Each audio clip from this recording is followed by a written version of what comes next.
Move to the public hearing agenda, item 2A. Hope Christian Academy use by review, originally tabled from December 3rd Planning Commission meeting for additional discussion on the traffic and drainage plans with the applicant's engineers. I guess. You want us to Mayor leave? on. Do they need to leave the room? Just don't talk. Okay. Okay.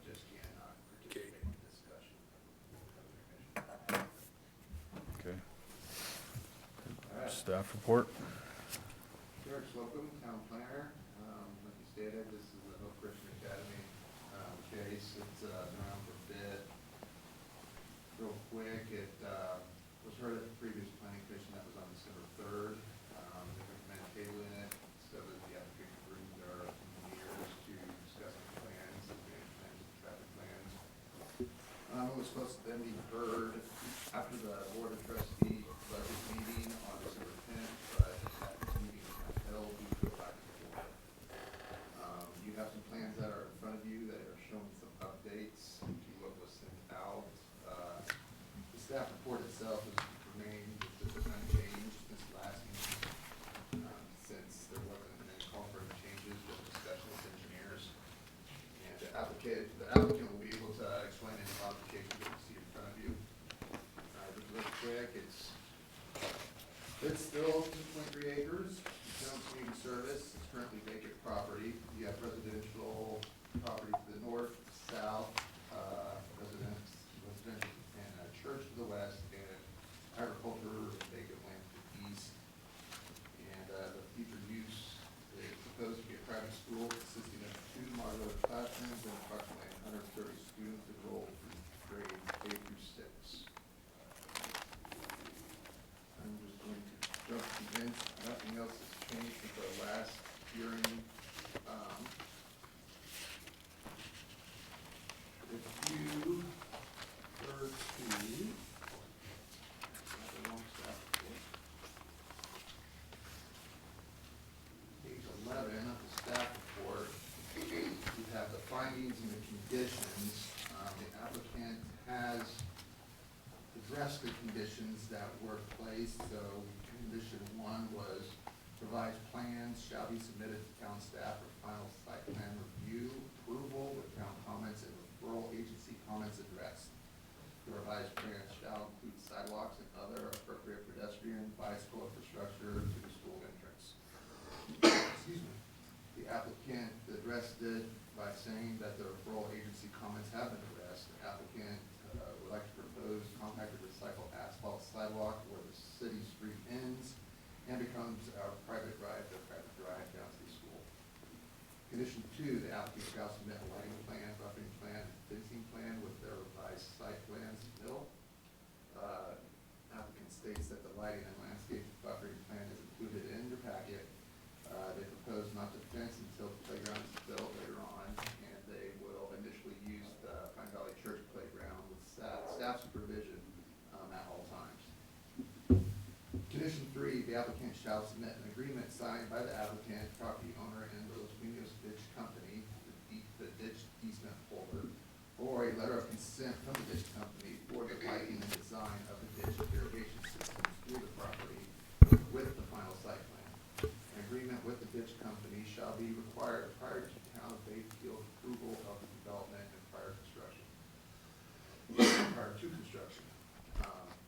Applicant states that this was addressed and amended per Nancy. The crossing permit and impact fees will be completed once we have planning commission approval. We have been in touch with Los Pinos Ditch, and they are okay with our crossing per their comments and email. And that Paul Black will work with them on approving and inspecting the crossing. So at this time, when it comes to action, your options for action start on page, motions. Start on page 11, at the top, and we have 3 alternatives. It would be to approve the use by review with the following findings that you see on page 11 and those conditions that I stated. Alternative B would be a motion to deny the Hope Christian Academy use by review with specific reasons and the findings stated. And alternative foresee would be to continue this case with specific direction to staff and or the applicant. So I can take any questions, but I would recommend that we hear from the applicant first before any question and answering go on, so that he can explain any changes to the plan and pretty much the main reason we're here for the questions for the issues. The applicant, step forward, please. Good evening, Commissioners. Thanks for being here, and thanks to the new members that stepped up to be on here. We were grateful to see you here and needed you a couple times before now. So, I'm sorry, could you state your name and address for the record, please? oh yeah, Jeremiah Ackerman. I'm here in Bayfield, 411 Columbine Drive. But I'm here on behalf of the Hope Christian Academy Building Committee, and Derek mentioned the proposed changes to the conditions there. Some of the language or the comments in your guys' packets are old. It was addressed with Nancy and apparently not changed, but made sure you guys had the most recent plan, the plans that were approved by Bayfield or SGM, and also revise those conditions accordingly. So if do you guys have any questions on those before? We've got our traffic engineer on Zoom for any traffic engineering questions. But before we get to that, I just want to make sure you guys don't have any questions on those condition revisions. I mean, I guess if we can ask a question now with staff, it seems like the conditions still would remain for, most of those are gonna be requirements at the final site plan stage. So we wouldn't modify any of those conditions along with this at this time. They just, yeah, they've been addressed, but I would not keep them on there. Okay, Yeah. all right, thank you. Number 3 was already amended. At the December 3rd hearing, the language was changed to not require our permit for the ditch before our approval. And so that was already voted on. So we'd like to see that change reflected at a minimum.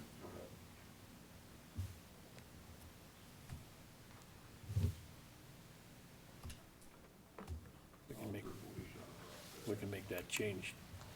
We can make that change when there's a motion, if it's that motion. I think there was a motion on the 3rd at that meeting, so.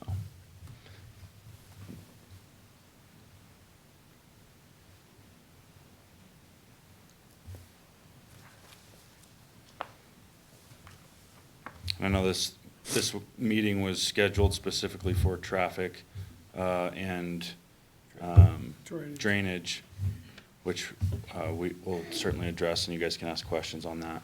But if there's any other questions I need to fill in on anybody that wasn't a part of this before, I'm happy to do that as well.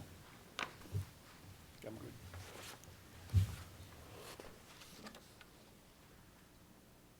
good. I think we try to keep the focus on the drainage and traffic studies. Okay. That were requested before. Well, Skip Hudson, our traffic engineer, he's on Zoom now, so if any board members have any questions for him, I'm sure he'd be happy to answer. Or maybe Drainage Skip, or traffic guy? would you guys like him to just do an intro and then go with questions, or? Yeah, Yeah. can he do an intro and summarize his findings Sure. and what he found? Yeah, Skip, you there with us? Yes, can you hear me? We can.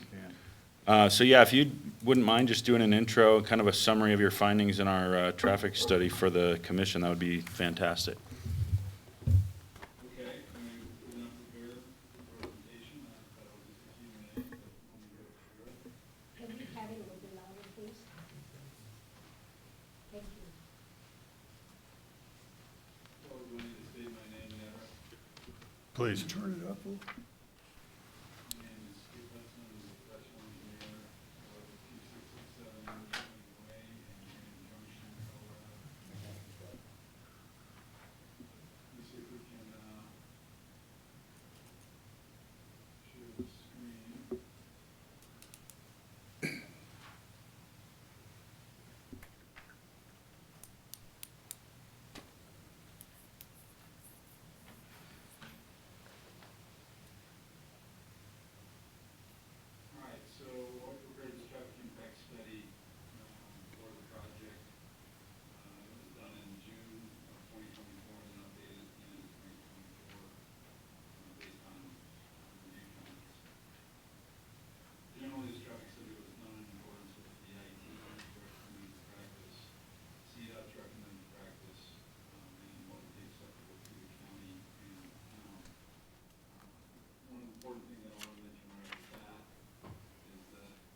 also do a traffic operations analysis, which looks at the delay for the different movements at intersections.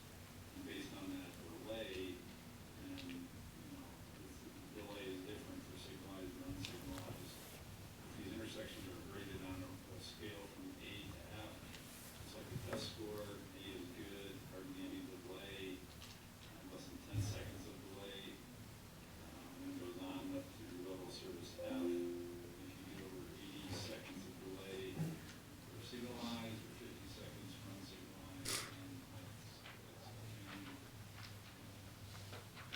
the highest level of acceptable level of service is D. D is in dog. And I'll show you the summary of the specific analysis for this. And you can see that all the level of service for these intersections would be level service C or better. C is in Charlie, or better, even in the 20-year conditions with the addition of project traffic. So this is that table that I was just speaking of that summarizes. You can see we look at existing conditions, year 2024, with future background and total. Traffic and total includes the project trips. Background does not, it's just go through the traffic that's out for the day. And you've got year 2044. So just taking a quick glance here, intersection number 1, Dove Ranch and Teacher Road, which is the main school access. All the movements are level service A. The highest delay was 9.3 seconds, that's the average delay for our vehicles. So no need for turn lanes and operation and stop control at the intersection worked fine through the 20-year condition. Intersection 2, County Road 501 and Dove Ranch Road. You know, and this first row is AM, second row is PM. And you can see once again here, it's all level service B or better until we get to total traffic in year 2044. The westbound movements, meaning traffic, you know, coming out of Dove Ranch Road and turning on County Road 501. That would be a level service C in Charlie. You can see here the delay is 16 seconds. And the threshold would be is 15 seconds. So it is level service C, but it's 1 second into that threshold of C. So no concerns operational here. And then last intersection down at Highway 160, signalized. These are all level service B until the same thing, until we get into year 2044. We get a couple C's showing up down here in this range. The maximum delay is less than 30 seconds, which is within the limits of 1 signal cycle. So in general, we analyze this in a way that's typically done. We base it on the peak period of the year and the peak hours of the day, so peaks of the peaks. And yeah, we had these positive results. We look at vehicle queuing, basically how many vehicles would stack up at different locations. And this was something that they asked for Highway 160 and County Road 501 intersection. So we won't get into these details. And then I get into some extra permitting stuff and then back to the same conclusion. So that's an overview of what we looked at and the results that we came up with. I'm happy to answer any questions you may have.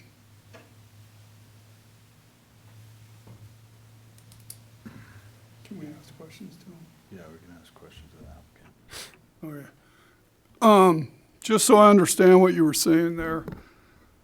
Right now, during peak hours, it's 50 to 60 cars going east or west on Dove Ranch. Is that correct?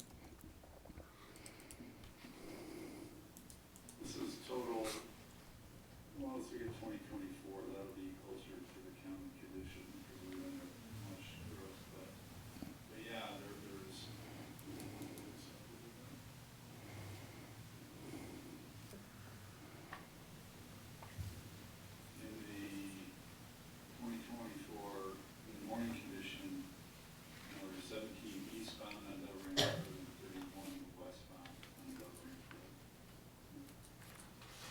And now, when the school comes in, would that add 50 cars to that same corner? Well, the new, the way to look at the new counts is, this is a dead end right now, so there's no cars turning in here, so anything that's turning in, there would be, 17 coming in from 501 and making a left and heading north. There would be 5 coming from the east and making a right turn. Yeah, but I'm asking, once the school's in there and the driveway's in there, if that's the access road, how many cars would come up that hill and turn left and go into that school? 70. So 70 plus the 20 or so would raise your number up to about 90 at that time, right? Well, over here on this segment, it would be 87 vehicles heading eastbound, and westbound would be 36 vehicles on this segment. On that segment, but down below, going down to the 501. Another question I have for you is safety. If you're coming from the east, coming down Dove Ranch Road, is that a blind hill? I did not perform any site distance evaluation in this study. All right, well, I did, but I'm not an expert. I went over there for quite a while and looked down that. When you come down that hill, before you can't even see Taylor Circle from that corner. So my concern is you're gonna have 87 cars there coming up that hill and turning left in the morning, and same thing in the afternoon going down. That's just something I want to say, put out there. Well, this road, this existing road, these existing intersections were designed and approved by the town, and I would be shocked to find that they didn't meet standards for these kind of things in the original design. In fact, these roads were designed for much, much more traffic if all this had been residential original plan. That is true, but unfortunately, that didn't happen, and we're not the ones that planned that. But thank you for your input on that. I have a question. Go ahead. So I have a question. On page 5 of your study, section 2.1, you have a table 1 that shows project trip generation calculation, 130 students. And it says period weekday, and I'm assuming VPD means vehicles per day, Correct. okay? And so inbound, you're showing 267 vehicles per day inbound. That's not reflected, if I add up the numbers right here, on your chart on figure 6. Because even if I add all those numbers together, I don't come up with 267 inbound. That's because in these studies, we evaluate the peak hour periods. So all the figures that we looked at are reflective of the AM and peak hour values in this table, which these trips are then distributed based on the percentages we looked at quickly as I did my intro. So if we did peak, if we did peak, Be evaluated, and the reason we focus on peak hours is the relationship between the peak hours and the weekday totals. And you can see it's kind of reflected here, but peak hours generally, and this isn't trip generation, this is traffic on the highway, but there's a 10-to-1 ratio, so peak hour traffic is typically 10% of weekday traffic. So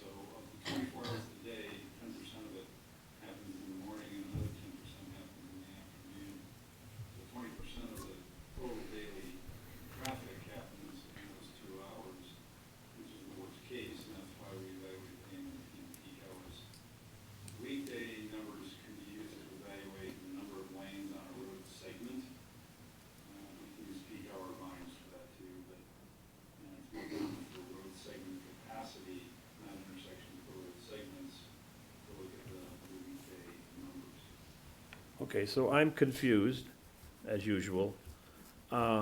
You described peak day, okay. So at 8 o'clock in the morning, when 130 students get dropped off at the school by their parents, and let's take the maximum assumption that there's one per car, you already have 130, and I'm not sure how we get 200, I guess you add to the normal traffic. We already got 130 trips right there within, talk about a peak, probably 10, 15 minutes? All right, so there's a bunch of assumptions that go into what you just said. One of them is that there's one student per car. And typically, especially for private schools, and those where, parents and volunteers, there's more than one occupant or student in the cars. So I don't come up with these numbers, trip generation numbers. Let me show you where those come from.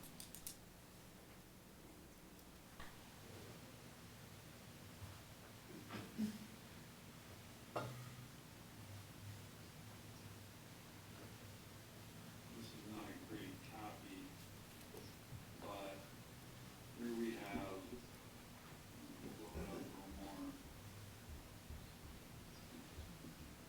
So, this is from the Institute of Transportation Engineers, ITE.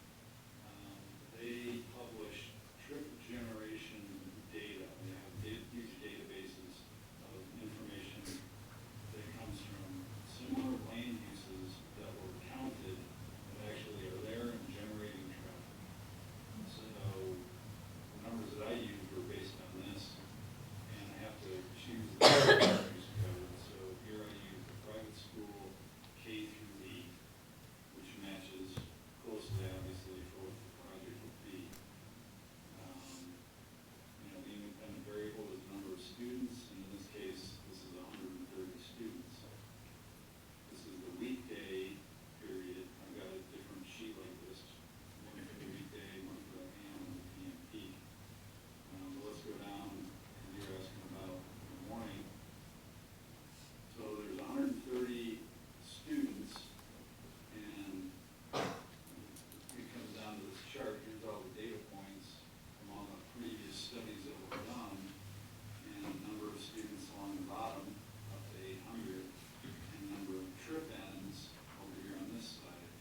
So you take the 130, you go up to the line, which is faint here, and you come across to trips. But the answer was that, with 130 students, there's 75 in and 59 out. 75 in, 59 out. So these trip rates are based on what has been counted at other private schools of a similar nature. So the weekday number at the top of that chart is total traffic. People going to and from work, to the grocery store, to the doctor, plus the students, correct? No, this is just school traffic in the full 24-hour period. This is school-related trips, just in one whole day. I'm not following. You're going back to a different chart, or to that. Yeah, it's vehicles per day versus vehicles per hour too. The AM peak is vehicles per hour, where the weekdays vehicles per day. Yeah, this is all of what we're looking at here is project trip generation. It doesn't have anything to do with existing traffic or future growth of that existing traffic. So your assumption is that 75 cars will go in and 16 will just stay? Well, keep in mind, this is just 1 hour of time, so someone may come in within an hour and stay more than an hour and then come back out, which wouldn't be captured in that. So they don't always match exactly because trips happen, some trips happen outside of one particular hour. Yeah, but that's not making any sense to me. I think 75 cars would go in and drop off people, and they would turn around and drive out. They wouldn't sit around for an hour in the parking lot. I don't know. Well, I could be crazy. I would ask Jeremiah to get up and talk about the nature of trips. And it's my understanding of volunteers, some, if they're volunteer, they have a student. So they would come in and stay and they wouldn't leave. Yeah, Jeremiah, could you speak to that characteristic? absolutely. There's staff, a lot of staff have kids at the school. Some kids, carpool with families. In fact, we have our kids picked up by different family on some days. Some kids have after-school activities, especially now, over in Bayfield, they'd be quite a few probably within walking distance that maybe could walk home. So to me, it makes sense there could be less cars in the evening than in the morning, certainly. But to reiterate Skip's point that our proposed use is well within what the intersection was designed to handle. How many staff do you have? Staff, there's currently 21. 21. So that's 21, yeah, or half that, let's say 10 more cars going in there. Unless they have Unless students. they have a student, Right, right? Okay. so it's kind of a, And of the 21, a lot of them have kids at the school, so. It's not just this school, I mean, the database, comes from other private schools, K-8, and this was a travel characteristic that was actually counted at existing schools. But the same pattern is true of this school. okay. That's all I got. I've got a question. You said that the traffic counts were taken in July, which I would agree that's probably max traffic patterns on Highway 160. I don't agree that that's the max traffic on Dove Ranch Road or any of the smaller community roads with school in session, Mountain View, Dove Ranch, some of the main arterials in town see way higher volumes of traffic at 7:30 to 8 o'clock in the morning. So how does that traffic factor into this? So I'm questioning the max traffic counts that were utilized in July. Well, all we can say again is that the town, the county, and CDOT agreed with this approach and these numbers, but we wanted to utilize a different period, then we would have to do all of this from scratch again and count that traffic during that period and then run through all these numbers. So to me, what that boils down to is, what's the sensitivity of this analysis to more background traffic? So going back to, more background traffic wouldn't change any of the turn lane warrants, so the number of turn lanes and the length of turn lanes wouldn't change with this traffic operations analysis.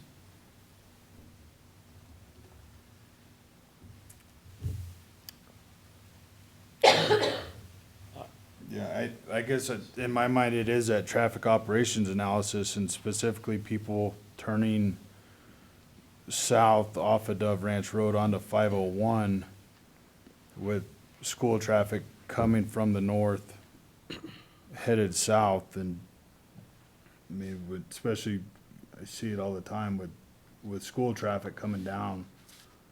It seems like we got 75 cars or 59 or whatever we're figuring for that morning drop off. That's gonna get backed up there at Dove Ranch and 501.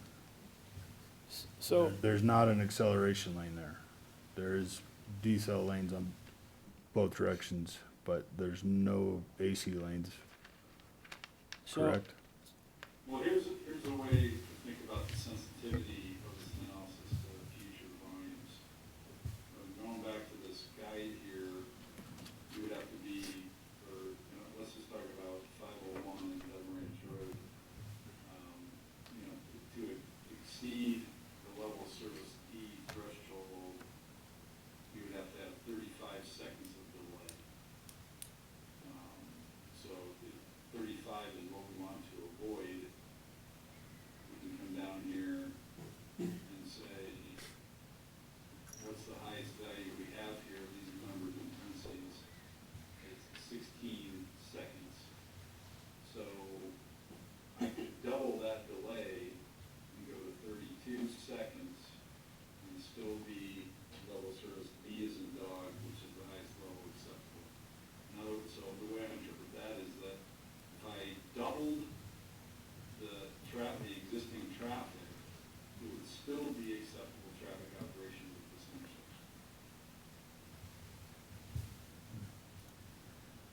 Skip, is that 16 seconds? Is that the 2044 or the 2024?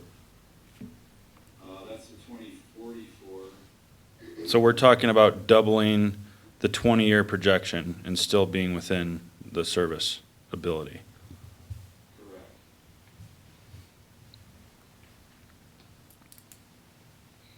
Seems like a pretty good buffer. Unless you're behind a little old lady dropping off the grandkids that day. She's adjusting her glasses and trying to figure out which pedal you push. And the problem I have with these things, okay, is I understand the study, okay, it's done, there's parameters for it, it all makes sense. But if you're standing on the ground, watching, the traffic studies are never exactly accurate. They're theoretical, okay? And again, if you're gonna have 130 students, and let's assume that you get 2 per car, just saying, you know, you're still talking, you're in your range of 60, 65 trips coming in on Dove Ranch Road, turning onto the other little stub road. If I'm living on that lane and I'm trying to get out to go to work, that's a lot of traffic in that short period of time. And it's probably less than a half an hour, but that's peak. The rest of the day, nobody goes, but that peak. And so how does that impact the neighborhood? That's my view, okay, as a commissioner. How does that impact the neighborhood in terms of that many vehicles going on those roads in that short period of time? Now, I live over by primary school in Bayfield, and I can tell you that there are times where it's tough getting across the road because everybody's dropping their kids off at school. However, even there, it's not so bad because there are school buses. And so it takes a lot of the students into school buses, and there's still a big influx of traffic. So again, my concern is, I understand the traffic studies, I understand the theories. Question is, how does it impact the neighborhood as all this traffic comes in on Dove Ranch Road and then turns on whatever that, Night. on Night? That's my concern. And I have a question. Can I ask a question at the same time of you and staff? Okay? I see on page 7 of our report, it says, the county will require the connection with the driveway for the church to be gated as an emergency access to ensure the traffic to the school will use Dove Ranch Road intersection. Okay? I guess it makes sense to somebody. Why is it that we couldn't have some of the cars go in the church parking? I mean, how many cars go into that church parking lot during the Bayfield Market Days? Or during church days? Okay? And why couldn't we have some of those, that 75 vehicles going in, drop the kids off in the church parking lot? Again, theoretical question, just. That's one you probably have to ask Aaron McKelvey with the county, because it's one of those, is it permissible or legal? No. Does it work currently? Yes. The church has a lot of traffic there, and I guess you call that grandfathered in, but at the same time, we can't condition our project based on an access at a different property, because we don't know what's gonna happen at that access, if anything ever. Right. I do know that if the church ever does go through with this arena project they have the idea of, that they're willing to let us open that up and use that in addition to the Dove Ranch. We couldn't just close it down. You gotta have it from both ways, if not for emergency at a minimum. But you know, they're willing to do that, but we can't look at that. We have to look at our project and our access, our proposed access, and worst case scenario that this is the only access we ever have, so. And that's to jump in on that, that road is county and that property is county, we're town, we don't have jurisdiction. Right, I understand that. And, yeah, so we hired a professional, obviously, to do this the right way and make sure you know, we dot the i's and cross the t's and meet the standards that the town has in place, and we believe we've done that. Certainly understand the concerns of increased traffic, but even with what you're saying of cars turning into the school going east there up the hill, we stagger the other school, the primary school start times from 15 to 40 minutes. So those are staggered already. That's gonna help. Our start time's 8 o'clock. A lot of people are already gone to work, you know, everyone that's gotta be there by 8. And again, you know, 320 homes additional over there, it would have been another 80 specifically right off of Night Court. You know, whether that traffic's going up the hill or down the hill, that's an impact that this subdivision was designed for. Yeah, but we can't really talk about that because that's not built. Well, It it's may not, but never be built. it could be. It would have to go through us to be It- built. It would still have to have approval, so. It would have to have approval. it could be, and so it was- You can't say, hey, there might be 10,000 there, why not say 20,000? But if we're talking worst-case scenarios and heaviest traffic volumes, we can, with honesty, say it was designed to handle that amount of traffic, correct? Design and desired are two different words. Like he said earlier, he has concerns about the people living there. So I guess the question becomes, is our standard the desired standard, or is our standard the written standard Yeah. that we've been asked to abide by? Right, well, there's rules to abide by, and then there's things that make this town what it is. Sure, absolutely. Okay, I've had my question answered, so I'm good. I mean, I'm very disturbed that no one even looked at that, because it's a blind hill. I'm not an expert, but I can stand at the corner of night and I cannot see North Taylor. Has there been an influx of accidents or anything there that No, you've because noted? nobody turns there. Okay. My worry is if we have, Looking at the site distance now, excuse me, yep, looking at the site distance now up the hill, and it's more than adequate for the speed of Dover Ranch Road. turn your view around. You're looking up the hill.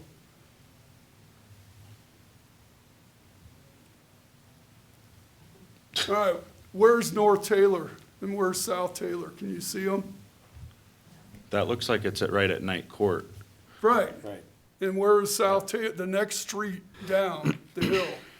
past the court. Right about where his Well, I know cursor where is. it is, but you can't see it from there. That's what I'm saying.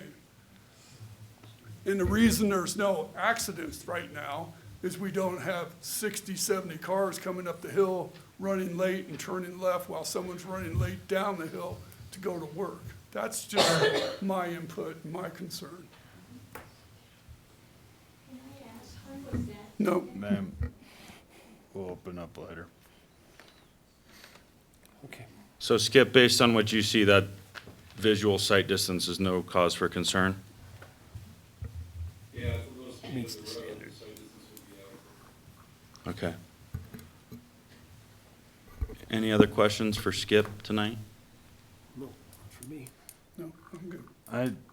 I don't know if Skip can answer this or not. One thing that I encountered yesterday, coming up Dove Ranch Road, just east of that intersection with Dove Ranch Road and Taylor Circle, South Taylor Circle, whatever, there's that median in the road right there. And the road gets pretty narrow right at that location. And there's been a vehicle parked on the side of the road right there. I had to get over into the westbound lane to clear that truck that was parked on the road to get around them.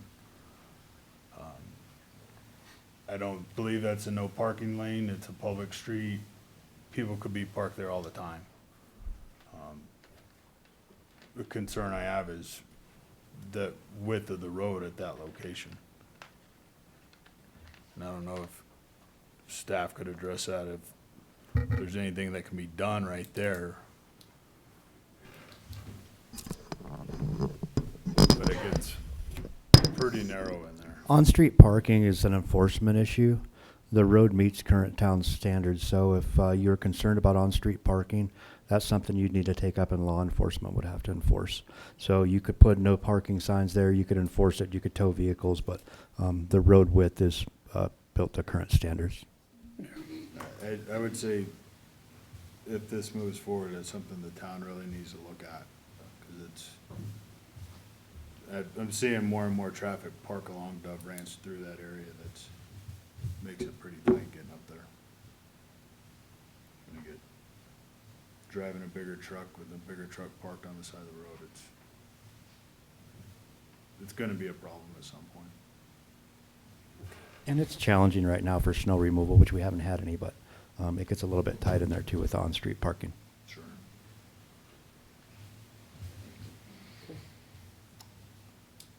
What's next? Any other, We wanna move on to the Traffic. drainage issue? yeah, if you guys are ready. Sure. Good? Any other traffic discussions before we move past that? Okay. Yeah, I'll let Mikey Valencia with SDS come up and answer any questions on drainage. Again, I don't know if you can pull up our plan in the packet, or We no? have a copy right here. You guys have copies? Okay. Well, you can see on there, our drainage path is routed down through Pine Valley Church property, so we're actually removing that impact on Dove Ranch that currently exists altogether. And so trying to, One quick question. Now, is your driveway gonna be gravel? no, the driveway will be paved. It'll be paved, will it have sidewalks on both sides? No, we're proposing to do so where the city street ends, there's a sidewalk there.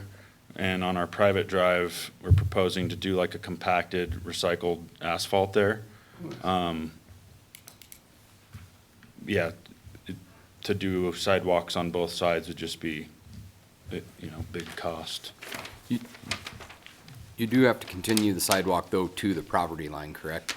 Correct. Well, yeah, So the one- it's already at the property line. Is it at the property? So the stub outs off of Dove Ranch Road were built there with the sidewalks, yeah. Gotcha. So.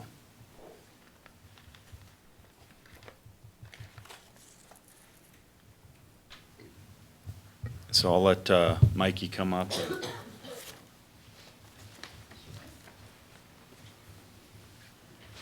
I'm Mikey Valencia. My address is 166 Wilco Fields Lane, Ignacio.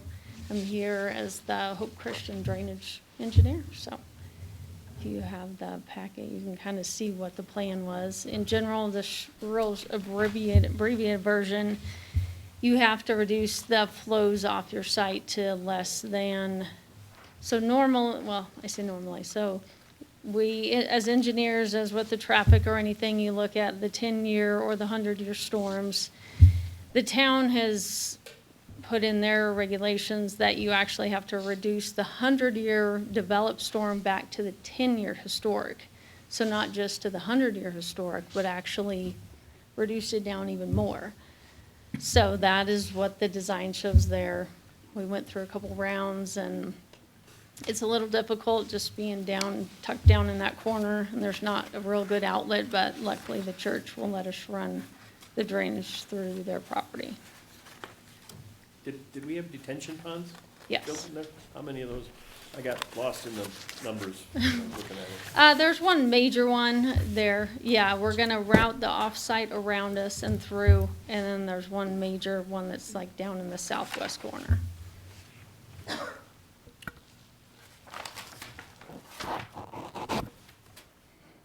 And the barn won't float away? No. I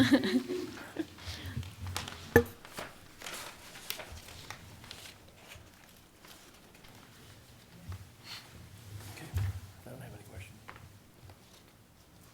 I think a lot of the concerns were, of course, that some of that drainage now comes in the back of the existing homes.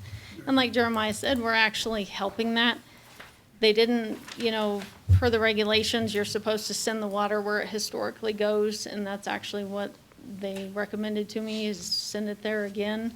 But instead of that, they decided to try and help the community and help Dove Ranch there and actually route it around and get rid of some of that. Because I know there's a few homes there that get flooded there at time to time. So along the edge there between Dove Ranch and the church property, where you're gonna run the drainage, is that piped or is it open channel? No, that'll be open channel. Okay.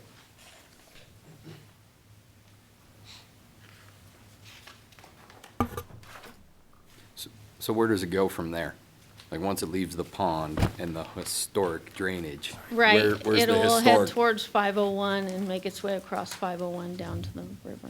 Say How? again? Yeah. It'll There, what? it will go through, in an open channel there at historic rates. It goes towards 501 and then it will go back to where it historically crossed 501. Do you know where that is? I don't have the plans in front of me, but And this is all okay with the ditch people? I believe so, Paul. Where did Paul leave? To cross there, right there, their ditch isn't open, so actually, but we will work with them where we cross it with a pipe or anything, The ditch is all piped up there. yeah. All right.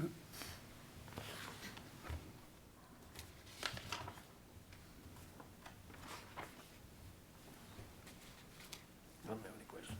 Any other discussion on drainage piece?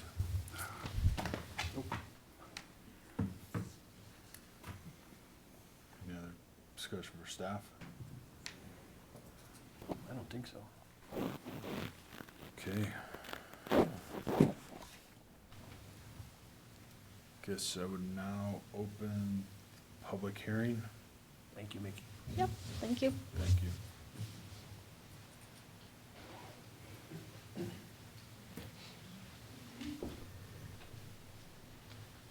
If you would like to come up and speak to the commission on this, approach the podium, state your name and address, please.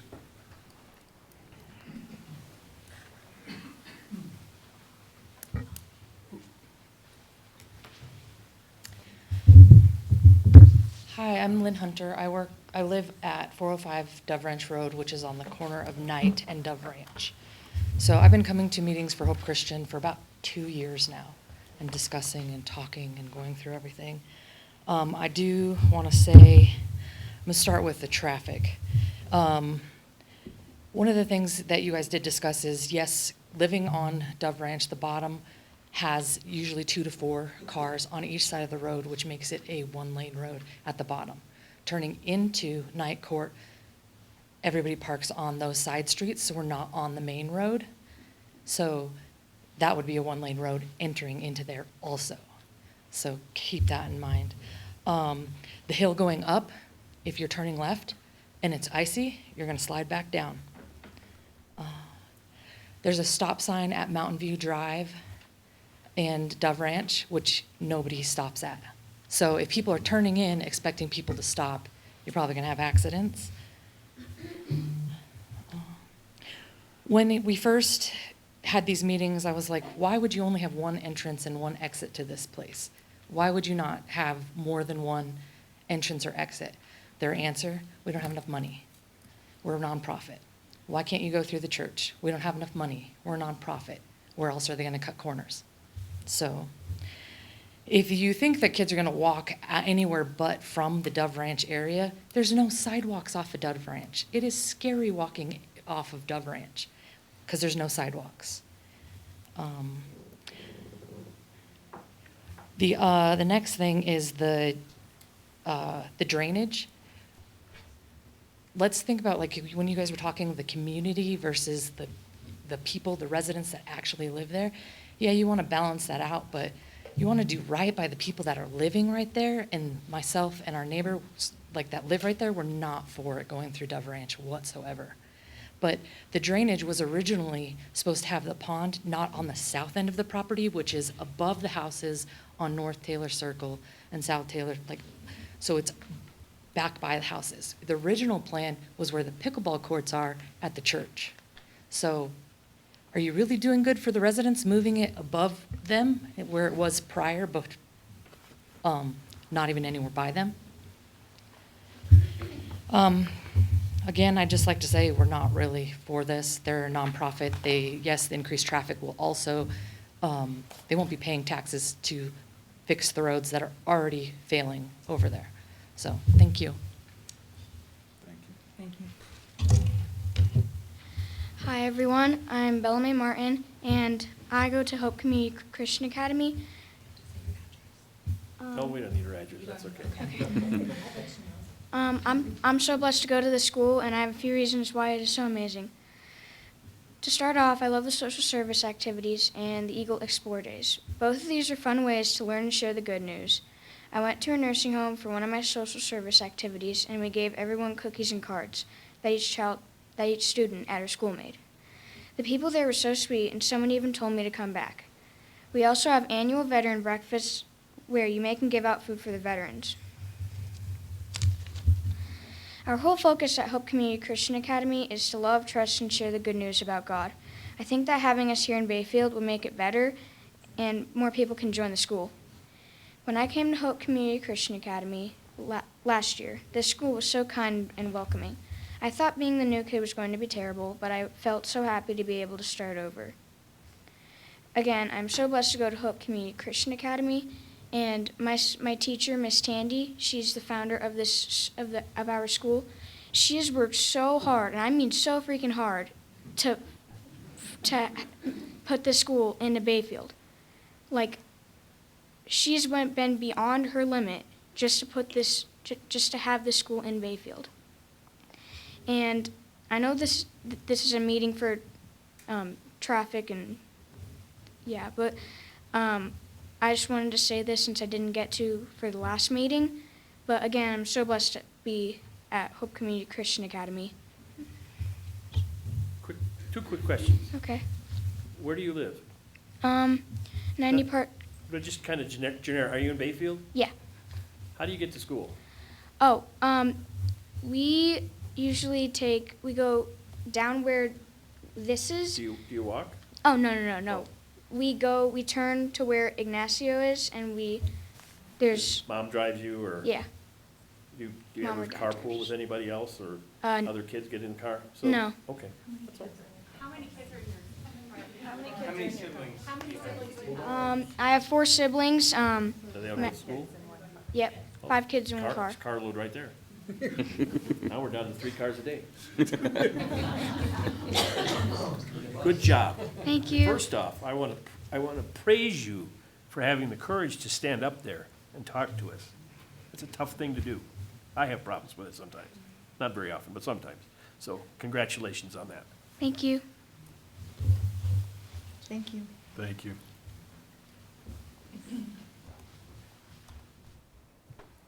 Now you're going to tell us why you're so blessed to go to school? I'm Jeremiah Ackerman of 411 East Columbine Drive. And do I get to talk as a resident too? I think this is great for the community. There's some points, we don't pay taxes, but you look at, none of the public schools pay taxes either, but they draw people here. Schools are about community. Schools are about giving people options, because it's not one size fits all, right? If we look at Durango, how many school options they have that make that a vibrant community. Currently, we have none.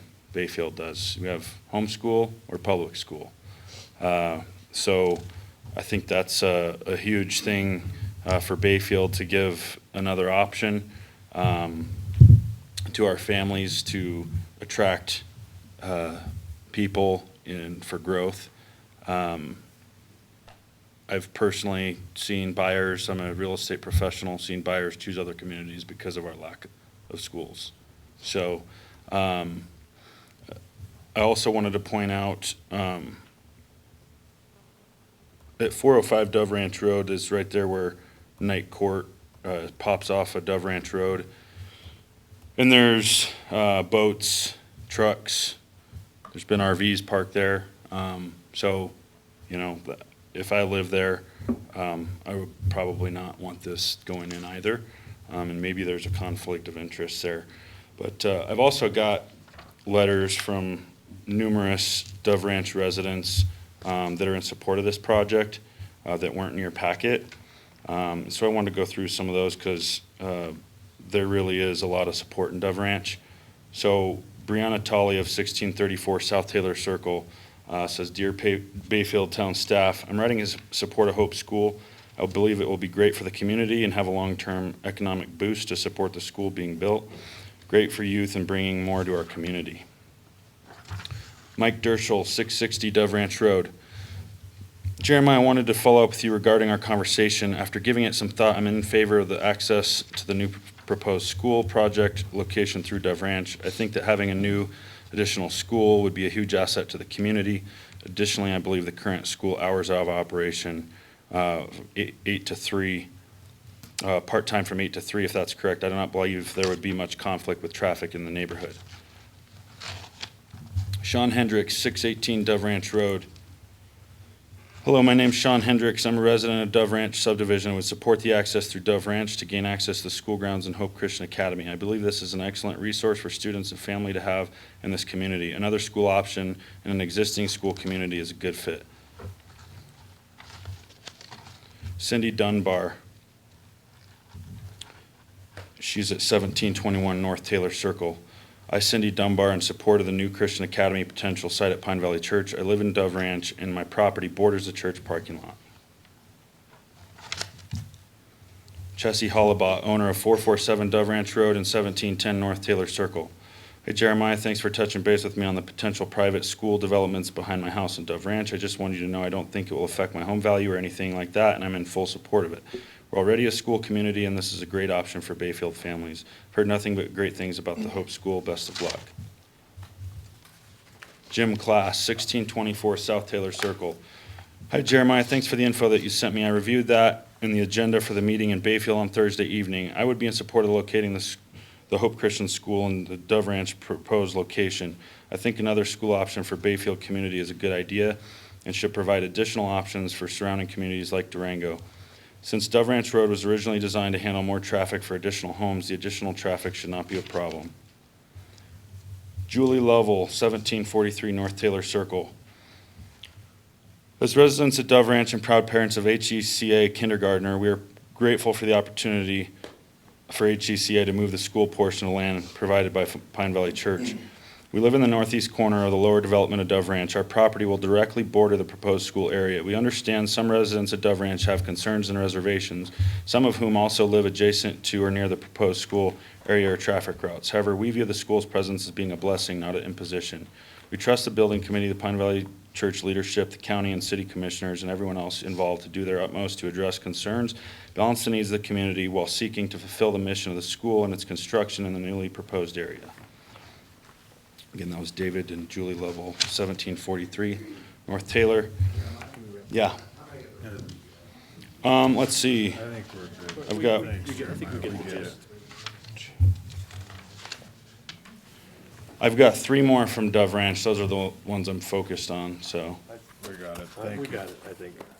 You can submit those to me, I'll put them in the packet. Okay, well, these weren't in the packet from previous, so I just wanted to make sure that they were read, and I've got another 20 I could read that aren't from Dove Ranch, but I don't want to. Okay. Thank you.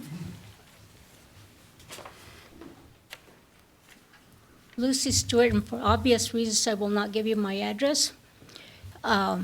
So we heard all this stuff about how nice it is. We couldn't even hear what he was saying. And when you look at that interpretation down there, it doesn't go with what's coming out of their mouth. So it makes no sense to have a meeting in which we cannot hear and we can't understand, and somebody to go up there and do studies that are not even current. I'll tell you what, I wish that I didn't live in Bayfield now because of all this traffic. And when you try to go out in the morning, forget it. Forget it, trying to get on 160. And for the them to minimize, stand up here and minimize how the safety issue is no big concern, to me, that's pretty sad. Lives don't matter to this church. They don't matter to this group. And to me, you know what? I think it should have been current information, not information of something that hasn't happened, or way back whenever that schedule or whatever he was showing on there. That should have been a current, so that we can see exactly what that subdivision looks like. I know where I live. I live in one of the oldest subdivisions in Bayfield.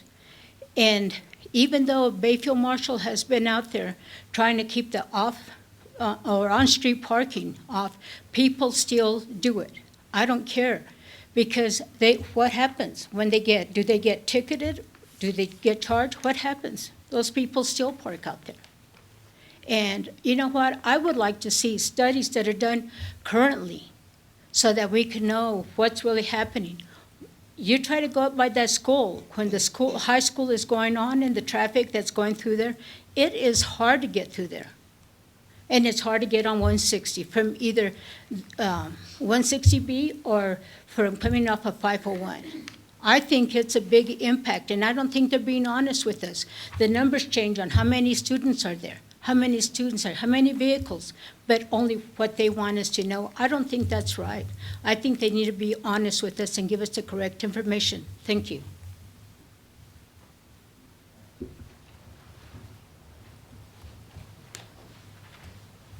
Good evening, Commissioners. Lori Zazaro, 607 Hickory Ridge, other side of the highway. When I was reading about what was on the agenda tonight, I don't think I've really attended many planning commission meetings, but from what I'm hearing tonight, there are many people who think that having the school would be a great idea. I also think having another school option is a great idea. I've heard from many of my neighbors, I've heard from many in the community that they'd like to have another school.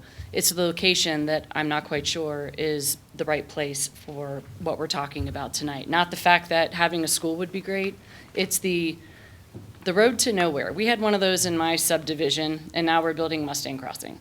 And so I've had one of those, and it was meant for residential to be happening behind my subdivision. Over in Dove Ranch, that road to nowhere was meant for the expansion of Dove Ranch, whatever phase, who knows.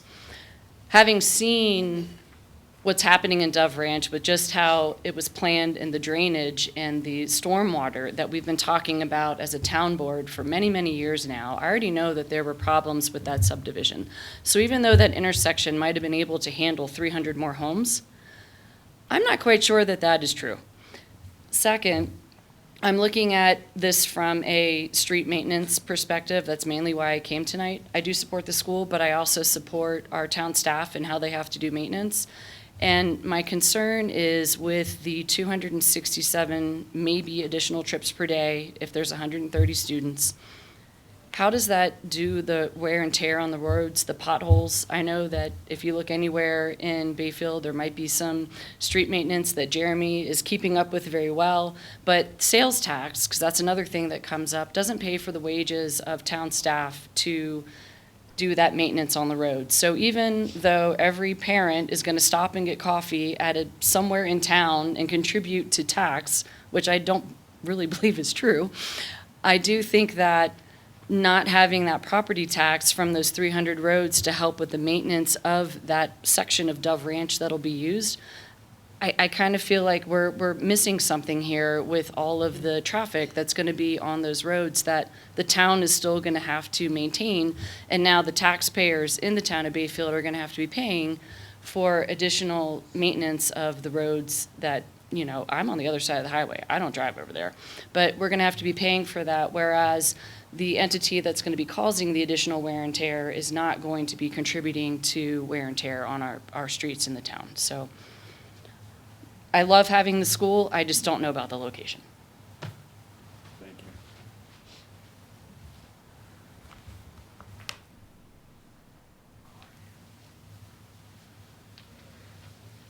you. Jason Winslow, 606 Dove Ranch Road, Bayfield. I'm here tonight to talk about this professionally. I don't want to see Hope School leave Ignacio because of where I work, what I manage. So I do believe it brings some tax revenue to Ignacio. Personally, I want to see the school here. because I believe it'll put pressure on the public school system, which we've lost the reputation of put your kids in Bayfield School, because that was the reputation we had when I moved here in 2001. So I think there's some benefits.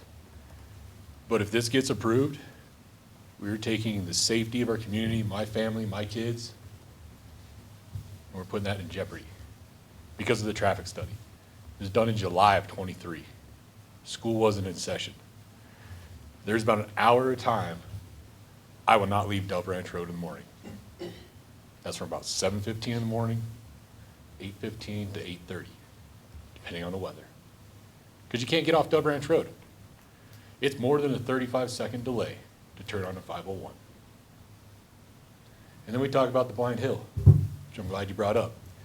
It's a blind hill for people to turn onto Dove Ranch Road. And one thing that the study didn't take into consideration, there's a bus stop on North Taylor at the bottom of a blind hill. And we're going to increase traffic there. Kids have to cross the road on a hill in ice. What about the other bus stop on North Mountain View? Was that part of the traffic study? No. Now you're backing traffic up, stopping on a hill. And I come from an industry of 18 years of transportation, safety, training individuals to drive vehicles professionally. Acceleration lanes, CDOT says aren't adequate, and de-acceleration lanes, but the town and county said they are. I invite everybody here, invite Skip to come down, sit on Dove Ranch Road, look with your own eyes, because I bet your opinion changes. And then we didn't study the intersection of 160B and 501. You live over by the primary school. I take my kids to the primary school. There's days you can't get through the stoplight in the morning. I also coached football last year at the high school in the afternoon. 4 o'clock, how many of you have driven by the high school? There's cars waiting to pick their students up in and around the roundabout, out the parking lot, down 501 in the turn lane. Is that going to happen with the school here? So the traffic study was done, in my opinion, should be thrown in the trash. And it needs to be redone for the safety of our community. And I'd hope no one would vote yes tonight, because if you do, you're not taking the safety of our community into consideration. The median down at the bottom of Dove Ranch Road, you got the 2 dips. People slow down, it's going to back traffic up on the 501 to go through the dips. Then you got the people that park on the road, because we don't enforce not parking on the road. I park on the road, why? With my company truck, because no one enforces it. I have plenty of room in my driveway. But if no one's going to enforce the rest of my neighborhood to park in the driveway and alleviate the safety problem, why would I be the person that parks in my driveway? Might as well be able to get out of my garage with all my other cars, right? So there's more than just this traffic problem. It's an enforcement problem of people parking on the street. It's a safety issue. The traffic study was done 3 years ago. Didn't take into consideration the time of day they did it or the month when school's in session. Why do we do a traffic study when school's not in session? When we're talking about something that's going to be taking place when school's going on. Seems like that was a poor study in my book. So I hope tonight you guys don't vote yes on this until we get an accurate traffic study that's current. The solution might be, Hope already has the modulars purchased, have 2 campuses, split the students in half, less traffic, 2 campuses, service both communities. That's all I got. Thank you.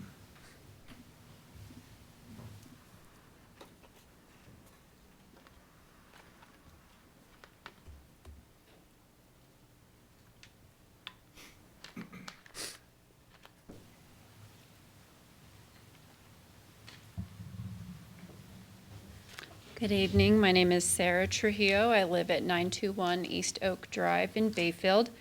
So I'm right next to the middle school across from the intermediate school. We bought that house before the intermediate school went in.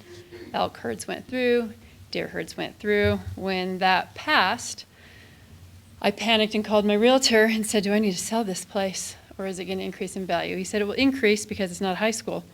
So that was good news. But my point is I understand people with their hesitation. I did not want the traffic. I wanted them to cut off my road and make it a cul-de-sac so I didn't have to deal with traffic. So I understand that concern, and I don't know if any of you were on the board that approved that traffic pattern, but I'm not totally sure how that is anything better than, this one seems much more like it makes more sense. Anyway, what I have found over the years with the intermediate school there is that the traffic is not anywhere near what I thought it was going to be. I thought it was going to be a catastrophe. I had all this stuff in my head, and it's not at all. I don't know if I've ever been stuck in traffic for more than 20 seconds going when people are being picked up or dropped off. We also have a hill. I've never seen anybody slide down it. I keep hearing about taxes. Hope doesn't pay taxes. We are all taxpayers, and we do pay the taxes for the roads. The traffic study, it feels like even though it was done, I thought it was July of '24, but that traffic study being done in July, even if school wasn't in session, I felt that traffic study took into account people still going to work. People don't stop working because school is out. That would be great, but we don't. And then they were adding on a typical school of this size. So I don't understand why that wouldn't be applicable. It feels like a lot of feelings are being put into place over written law. I don't totally understand that, and I just highly encourage that to not happen. Wear and tear,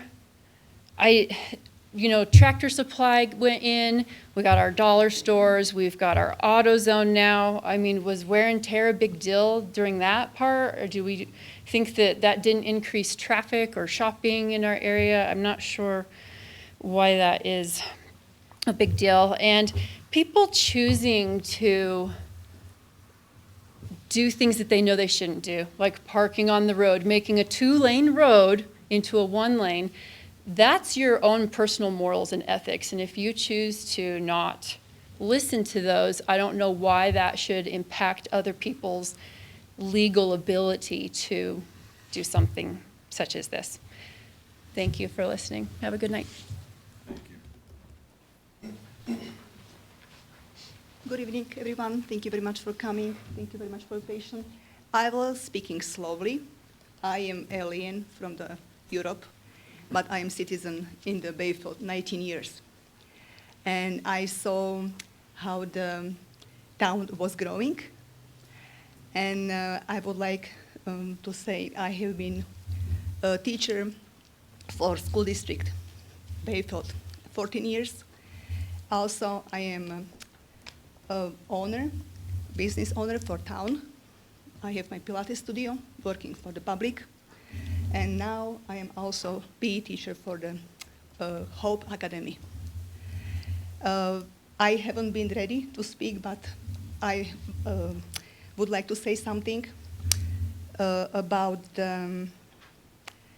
slippering on the road. Usually I have been, I'm running morning in air conditioned, and I have chance to see Mr. Tom with his dog, how he's walking, and I am alone running up. And every single time I am running Dove Creek, and I see you have chance to run on the sidewalk. When it's very slippery, when is the ice, nobody is going outside. What we have, public Bayfield School District, we have snow day, or also we have snow day. So we are not going outside. Why? Because everybody knows the risk. Then I would like to say our students and our families, they are multi-member families. Example, we have not only one family who has 5 members, we have many families. How I know it, I am teaching every single one. 130 kids is going every single day under my hands. So we have families which they have 5, 4, 3 kids in our school. So, and I know they are helping each other. Example, when we have special day, when our first graders, second graders, and preschoolers not coming to the school, it's Wednesday, our 3, 4, 5th, and middle schoolers, they carpooling together families, and they helping each other. How I know it? I have been also practicing athletic program with them, and also I was helping them with this family.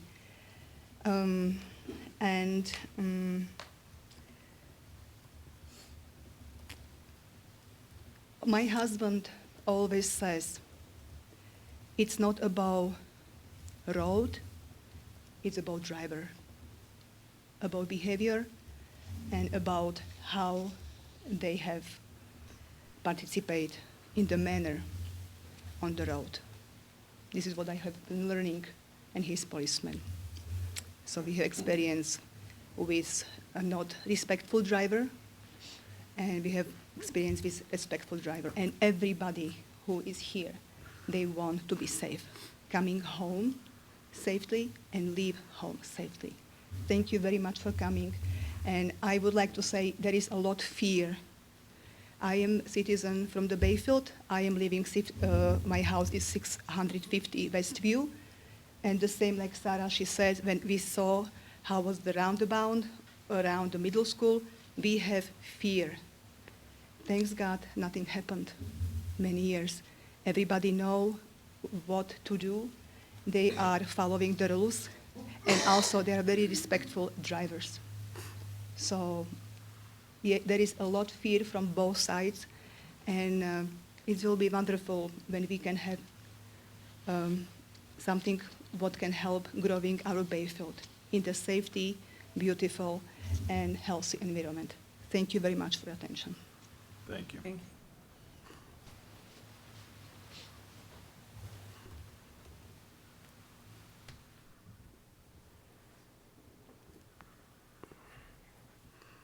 Hello.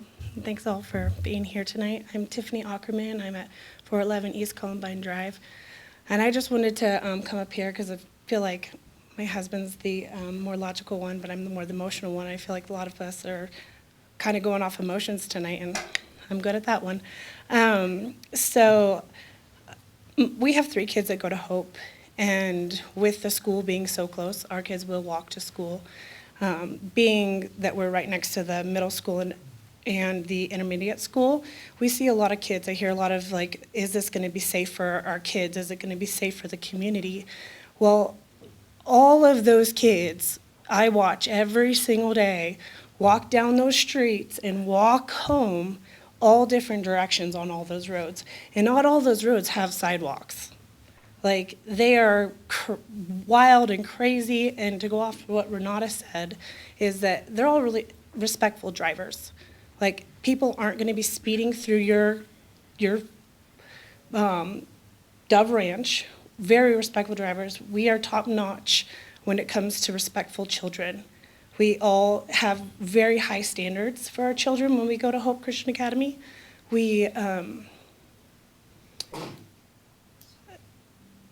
They're very well-spoken, amazing kids that aren't going to be disrupting the community as well.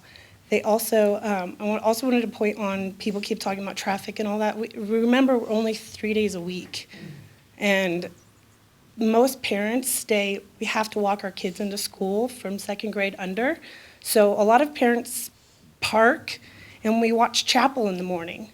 And we praise God together, and they're in with each other, and we're community. This is a community-based school. It's not a typical school where most kids, they have to be dropped off and see you later. No, we park. About probably 90% of our families park to pick up their kids. And at pickup, every single family parks their car to pick up, and we have adequate enough parking to do so. So when you're thinking about like how much traffic is affecting, it's gonna be really well divided with time. And we really appreciate it, and you guys coming and hearing us out, and really love the school to be here. And again, my kids will be walking, and I have a kindergartner right now, and So first grade, second grade, she's back here, these two little girls, and the little boy back here. Yeah, they'll be walking. They'll be riding their bikes. And we have, I know, numerous families. Sarah, right up the street, her kids will be walking, riding bikes. Even in the snow, we'll be like her grandkids, or grandparents saying, oh, we walked to school 5 miles in the snow, you know? Well, that'll be both ways, you know? So, uphill, right? Uphill. But we also lived in Dove Ranch for 11 years, right down on North Taylor Circle. And the community there is, again, really respectful. People are slow drivers. They're watching for people. They're watching for kids running around the streets. My kids used to drive little trucks all over Dove Ranch.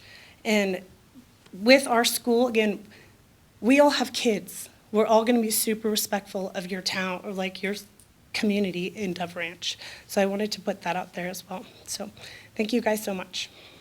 Thank you.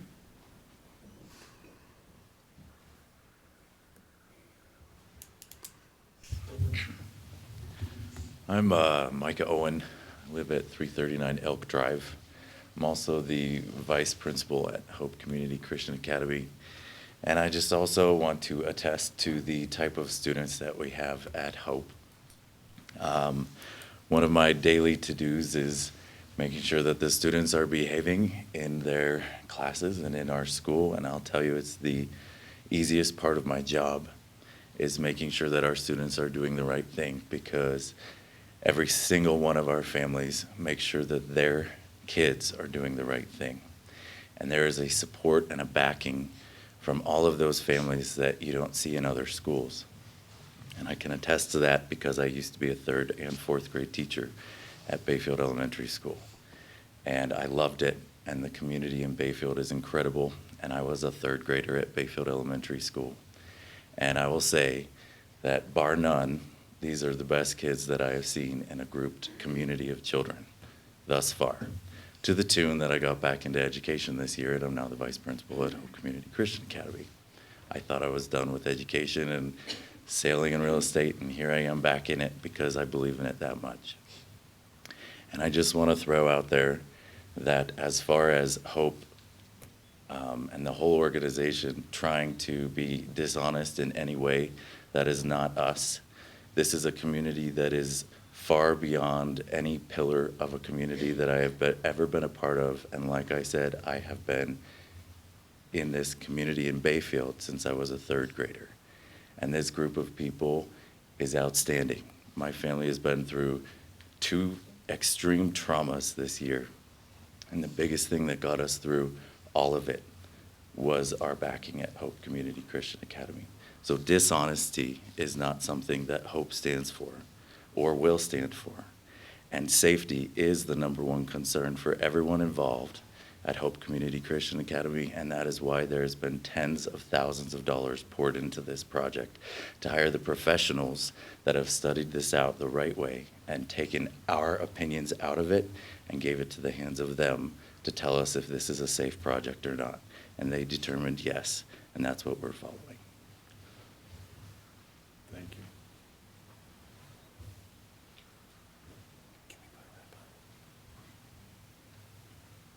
Seeing nobody else coming up. I just want to make one clarification on the timeline of the traffic study. So it was July of '24 it was done. We actually submitted our use by review in September of 2024, okay? So Bayfield had that traffic study since fall of 2024, shortly after the study was done. Some of you may or may not realize we're on our 5th planner now, and we have been through the gauntlet to this point. So I can understand, thinking that this is an old traffic study, but it's not. It was actually current when it was submitted, and I don't need to go into all the issues we've had getting to this point and the delays on behalf of Bayfield and its engineers, et cetera, but we did the study based on what was asked. It was done as it was asked. It was approved by the town's engineers. And just from a point of common sense, it makes sense that it would be done in peak times, and those are established by the professionals, not us. And I don't know how it would work having traffic counters out in the winter with snow on the ground either. So anyway, hope that makes more sense with the traffic study. If there's any more questions, happy to answer.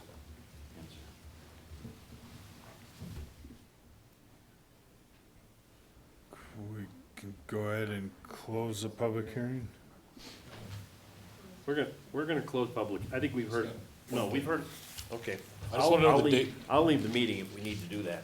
No, That's- he that's says fine. 2024, but it says 23 on his paperwork, that's all I'm gonna say. During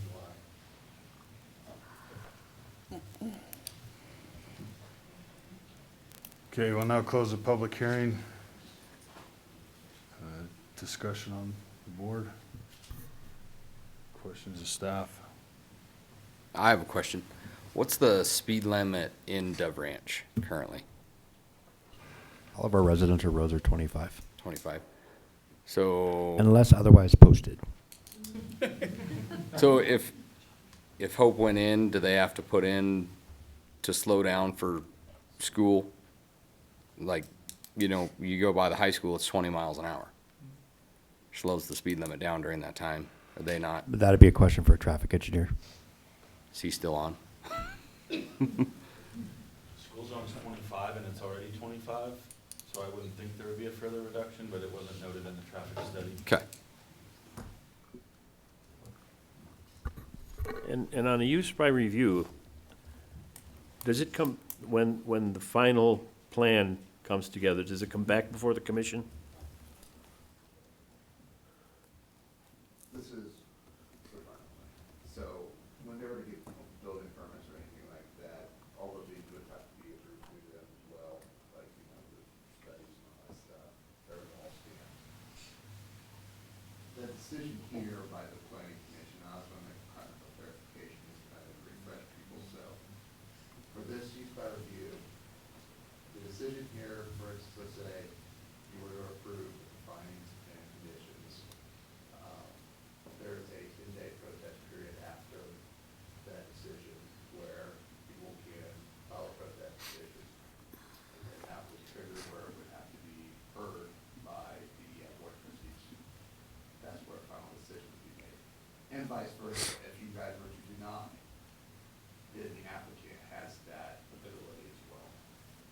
So, but at the same time, if there is no protest, then what the decision of the planning commission is considered final. What about trying to mitigate certain negative aspects, traffic specifically, by requesting that the town somehow enforce the parking on Dove Ranch Road? Enforce the speed limits? And I know it's a financial issue, it's the police department, it's not yours, it's not yours either, but that's okay. I mean, is there a methodology that could be attached to this project approval, assuming it would get approved? I wouldn't put it on one project like that because they don't have responsibility for the enforcement. So if you were to put something like that, I mean, you really couldn't because there's nothing really that they could do. Right, right. So that would be unfair to the applicant in the case. And like you said, this is something that is an enforcement issue. Right. That's above me, it's above, you know, public works, so. That's just where it is. I mean, you cannot really do that through this case. Okay. Can I ask, maybe Jeremy, you would know, is it illegal to park on the road on Dove Ranch? I mean, is there an ordinance against it? No. Oh, there's an ordinance for RV parking and on-street parking, but as far as for residential traffic, no. You know, Park on the that would street. be Okay. something that would be determined as far as a snow route, or it would have to be determined by the board for ordinance that would need to be posted. And then at that time, when it was posted, the law enforcement would be able to enforce that. So, Currently, you can park on the street. Currently, you can park on the street, that's what I was trying to get clear. But Yeah, there's just- nothing that says you couldn't do, and I have different houses in different places. I have some where you can't park Well, town of Bayfield, you can't park on the street, garbage days, okay? I've had other places where they limit the amount of parking you could do during specific times during the day because they know there's a lot of traffic. So, I mean, there are methodologies to resolve the issue, it's getting it done. Yeah, but right now, you can park on Dove Ranch. Right. It's legal. So right now, if you have a house on Dove Ranch, you can go park in front of your house. And what you want to do is put a condition and say, hey, we're going to tell that guy he can't park in front of his house anymore, just so the traffic would be less. Is that what you're saying? Happens in communities all the time. Right. But it's probably an ordinance that the Town has to do. The town town has has Yes. to do, Yes. not anything we can. Correct. nothing to do do with or the to planning commission. But some of these conversations may elicit a response from the town. Sure. Well, Absolutely. if only there would, you know, if there was access from 501 through the church to the school, we wouldn't even have this discussion. 100%. Okay. I got one more question for staff. In the SGM review that's included in the staff report, they talk a lot about drainage. There's zero mention of the traffic study. I know it's been talked about tonight that the town engineers reviewed it and is good with everything. Is that factual?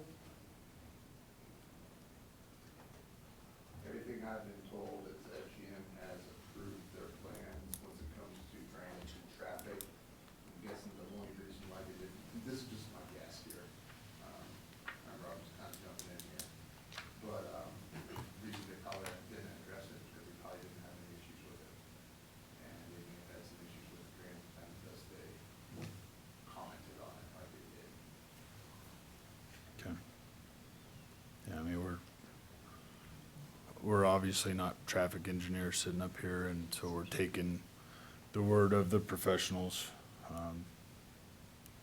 that this stuff was done correctly, so, I mean, I think that final check on that would be the town's engineer, so that's where I'm.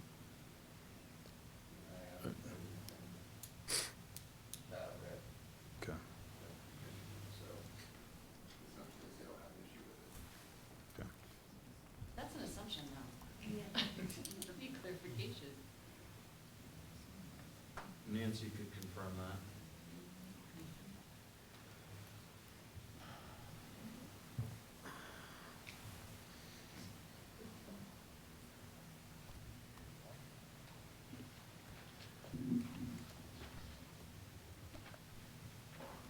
Do we have a motion?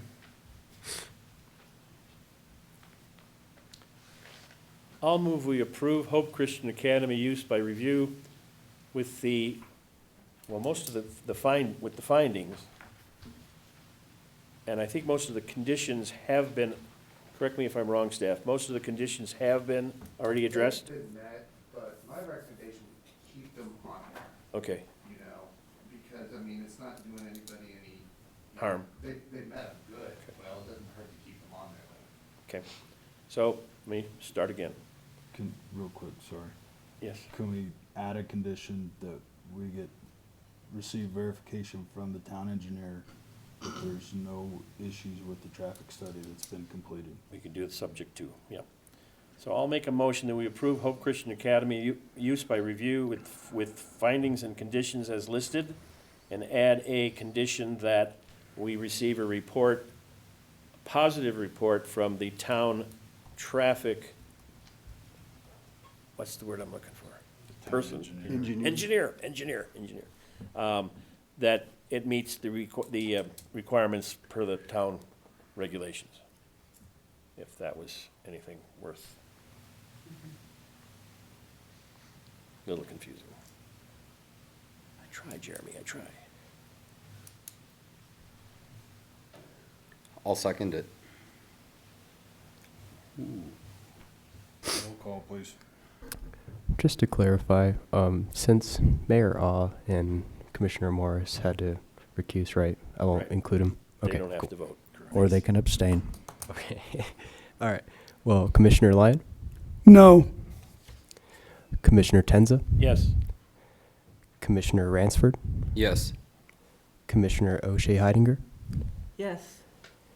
and Chair Gad. Yes.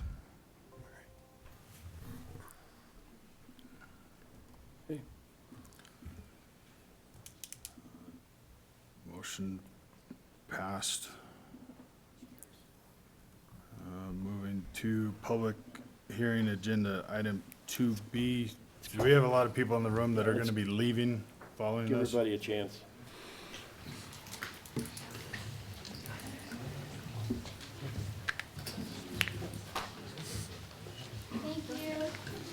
Thank you. Good job. Good job tonight. Good job. Good night. Make sure you do your homework. Is everyone good to continue? Do we need to take a break? Is all good to keep going? You're always the spoil sport. What's that? You're always the spoil sport. Can we do a bathroom break real quick? Mike, I think in the long run, traffic will not be as big as we think it's gonna be. Can we take a 5-minute recess? Yes, please. Who knows? I second that. Are we doing a We'll recess? reconvene at 8:25. It might take us 5 minutes to get out the door. I know. Well, traffic. Isn't there a secret back door out of here? Yeah. Well, there is, but we gotta use the push and prop the I don't have to door wait more open. than 30 seconds to get to the restroom. 30-second wait, put a stop sign. Right. Traffic signal. Well, if we take their Good. AM peak of 75 inbound, and we already have one family that says they got 5 in the car, Just left and we're at he's back 70. in South Carolina. Everybody else drives.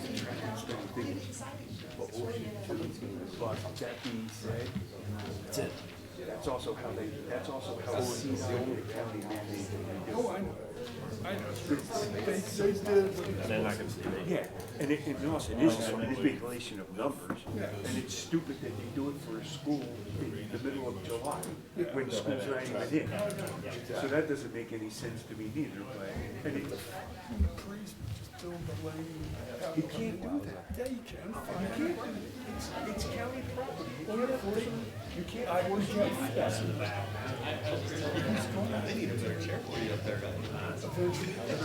Shouldn't have had all that drink before I came to this. The church could go bankrupt and even sell all the property. You don't know that. I'm just saying, you don't know that. I know that. But if you just did that, Right. I think you great for everybody being happy. But you can't manage.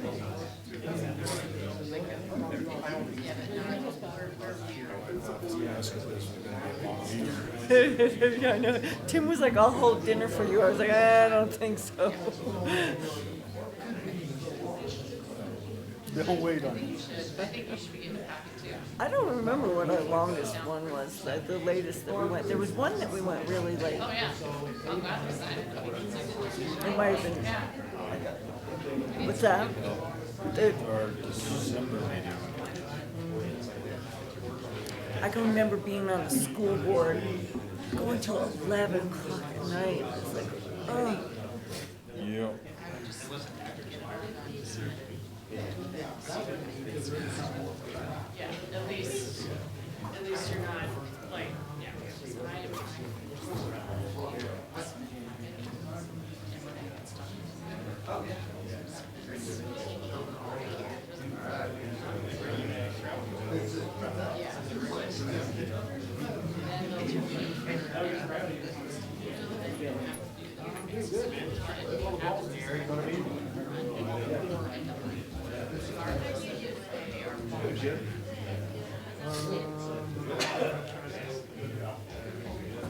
I think you would be a great addition.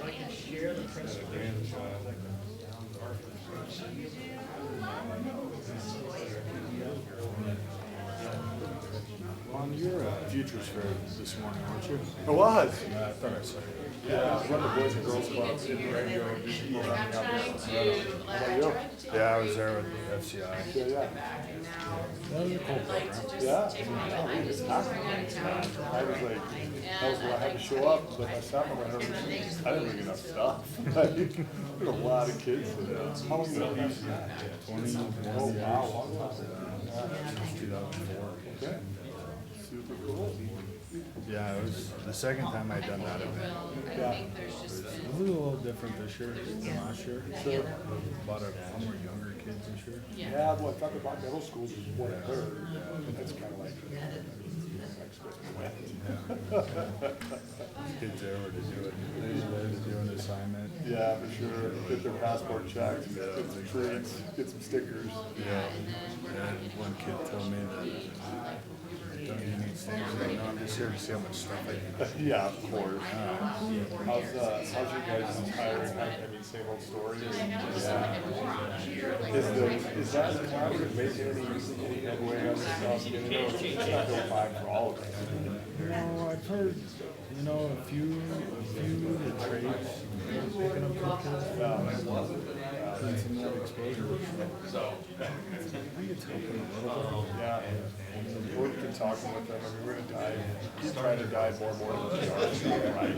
Some of those tools, those kids, that's all the kids have, He's teaching how to actually do things, like the work itself, so it's like, can you get them interested in it, so we'll see. That makes sense. I gotta meet with Patrick. To see if he can collaborate. That was funny today. Durango Electric had some kids trying to bend conduit. Not you. Don't wear a mount. Yeah, the state troopers out there and some of those kids, I was like, you're on the wrong side of that car, son, I know you. Yeah, exactly.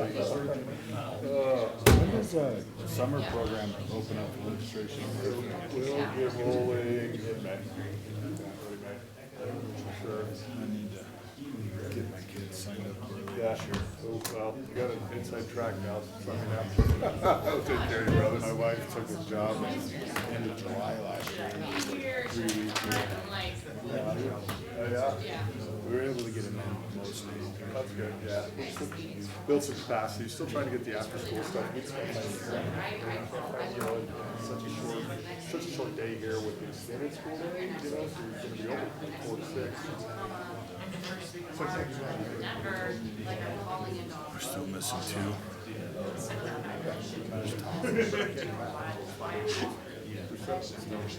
Right. So, it wasn't gonna happen. I learned a lesson today. You can't have your computer on the whole meeting because it'll burn the battery out. Yeah. I'm still hanging on somehow. Well, this is kind of an old one, Okay, so look at us battery's working getting stuff. tired. Yeah. If I was on the Zoom meeting, it'd be dead.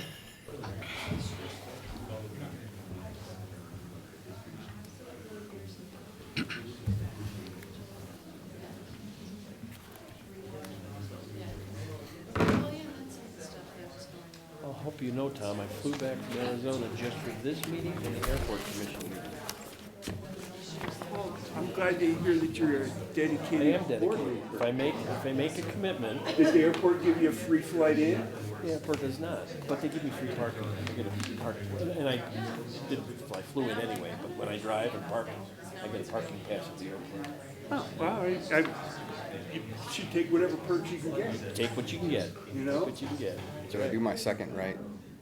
Did you buy those 2 watches? Ask for a But second. one of them. No, you're good. Okay. I went to buy the other one, and one of the guys who works for We want to grab Todd. Phelps, yeah, bought it. Yeah, because he told me he See out had there, 2 corner see up lots. And I know Hamer's got the I'll go other get him. corner lot, and I'm like, I thought you owned one of No, I those. was gonna buy it, but I wasn't fast enough. Somebody want to grab Todd. I didn't want to take out a mortgage, so we were trying to accumulate enough cash Somebody to want to pay grab for it. Todd from the hallway. And, but that's okay. The one that we bought, our Thank backyard you. sits, and you look right there, I won't have to see it. Jeremy. Yeah, and I doubt phase 2's gonna happen anytime. Not during my lifetime. Are we having someone on Zoom again for this meeting? And- He's gonna have to sell. Oh, yeah. I can't believe he's still hanging on. I don't know what else he's gonna do. I would just like, I'm gonna have to start harping on him because I want my dead end sign fixed there at the end of Mustang. You don't want much. All right, let's reconvene. I don't, is there any formal thing we need to do to reconvene? We're good to go. Alright, this next, case is, Clover Meadows, phase 8 sketch plan. It was previously heard at the planning commission, meeting on December 9th, and a recommendation of no decision was made, so, we brought it back in front of the commission, and they came with an updated plan. Location is still on 5.6 acres, it's currently zoned multifamily residential, also currently, vacant property.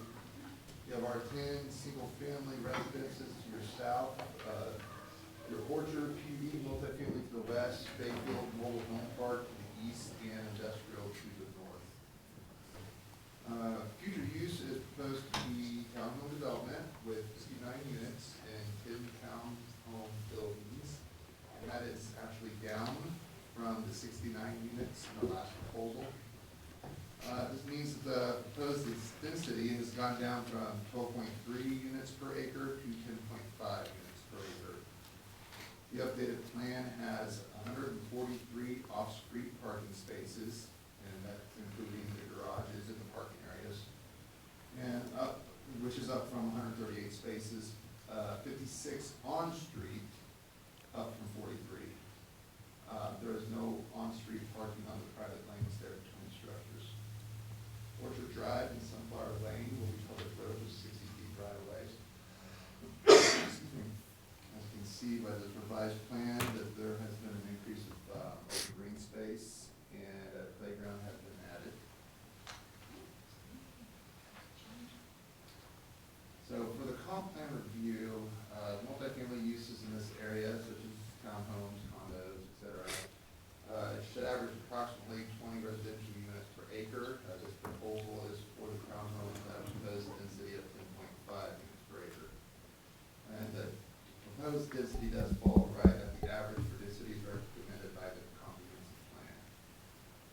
The comprehensive plan also recommends facilitating a variety of housing types through various land use classifications, incorporating flexibility in the land use regulations to encourage land uses and development that meets the goals and objectives of Bayfield. Diversify the housing types to meet the changing demands of the population, and to develop housing options for all income levels. You got your referral agency comments, they're on page 5 through page 6. And we're having a public hearing right here, so your possible recommendations for this, or your motion for this, start at page, at the bottom of page 7, alternative action A, B, and C, similar to all the other cases, A, approval of the sketch plan with conditions and findings. Action B, denial of the sketch plan with, again, your reasons and your findings, or continuance, which is action C, with direction to staff and or the applicant. Staff does recommend approval of this Clover Meadows, Phase 8 sketch plan with the findings and conditions that's stated up there on alternative A. The applicant is already also here to present information in regards to the updated plan. So I would recommend that we hear what he has to say and then question myself for the applicant. Okay, thank you. The applicant would like to come forward. Name and address, please. My name is Kelton McCoy, 550 Buck Highway. I'm here representing the owners of this property. Thank you, commissioners. Good to see everybody again. Good to see some new recognizable faces as well. Welcome, you guys, and thank you for being a part of this board. The design team and I and staff have worked diligently since the last time we spoke to form this new plan, and we wanted to address the 3 main concerns that were voiced by you guys the last time we were here, and we believe that we did so with this plan. We reduced the density from 69 down to 59 units, which ultimately allowed for more off-street parking as well as resident/guest parking specifically, which you can see, thank you, Jeremy, here. Those resident/guest specific parking stalls are marked in the yellow, and those are the additional parking stalls that we did include in this new plan. In addition to the existing 118 garage stalls that are marked in orange, those 39 perpendicular resident-only stalls would service just the residents and their short-term guests. We do mark the on-street parallel parking stalls that number 42, and those will service as strictly overflow short-term parking, as we will have more than enough parking for our residents and their guests in these perpendicular stalls and in their garage stalls. So as you can see there, we have 42 overflow parallel stalls on the street. The town of Bayfield did adopt the 60-foot right-of-way requirement, 36-foot curb-to-curb requirement pavement to allow for some on-street parking and proper circulation. If you go to the next slide, Jeremy, this is a cross-section. The bottom section is the dimensions of the existing Orchard, Lupine, Mesa, as well as Sunflower roads. The top is the proposed road. Jeremy, if you'll flip to the next one. As you can see on the top, under new Bayfield code, it is required to have 4 more feet on each side of the center line on both sides of the lane to allow for adequate street parking. And although we are not counting that as, parking to service our development, you can't help people parking on the street short-term, Amazon, friends dropping off something. Those are what those stalls ultimately will be used for. Wanted to show you, though, that this street is a very nice, large street, if you go to the next one, Jeremy, with plenty of room to have parking on both sides and allow for the 11.5-foot drive lane, as you can see with the Ford and the Jeep there. Those are pretty typical cars that you see around Bayfield.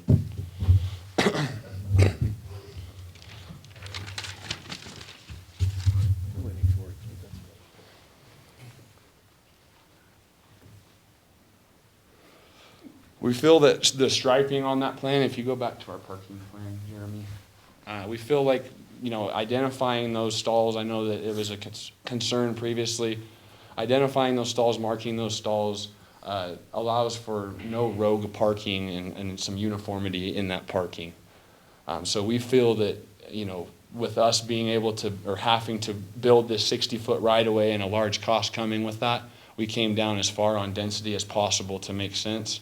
And service that requirement.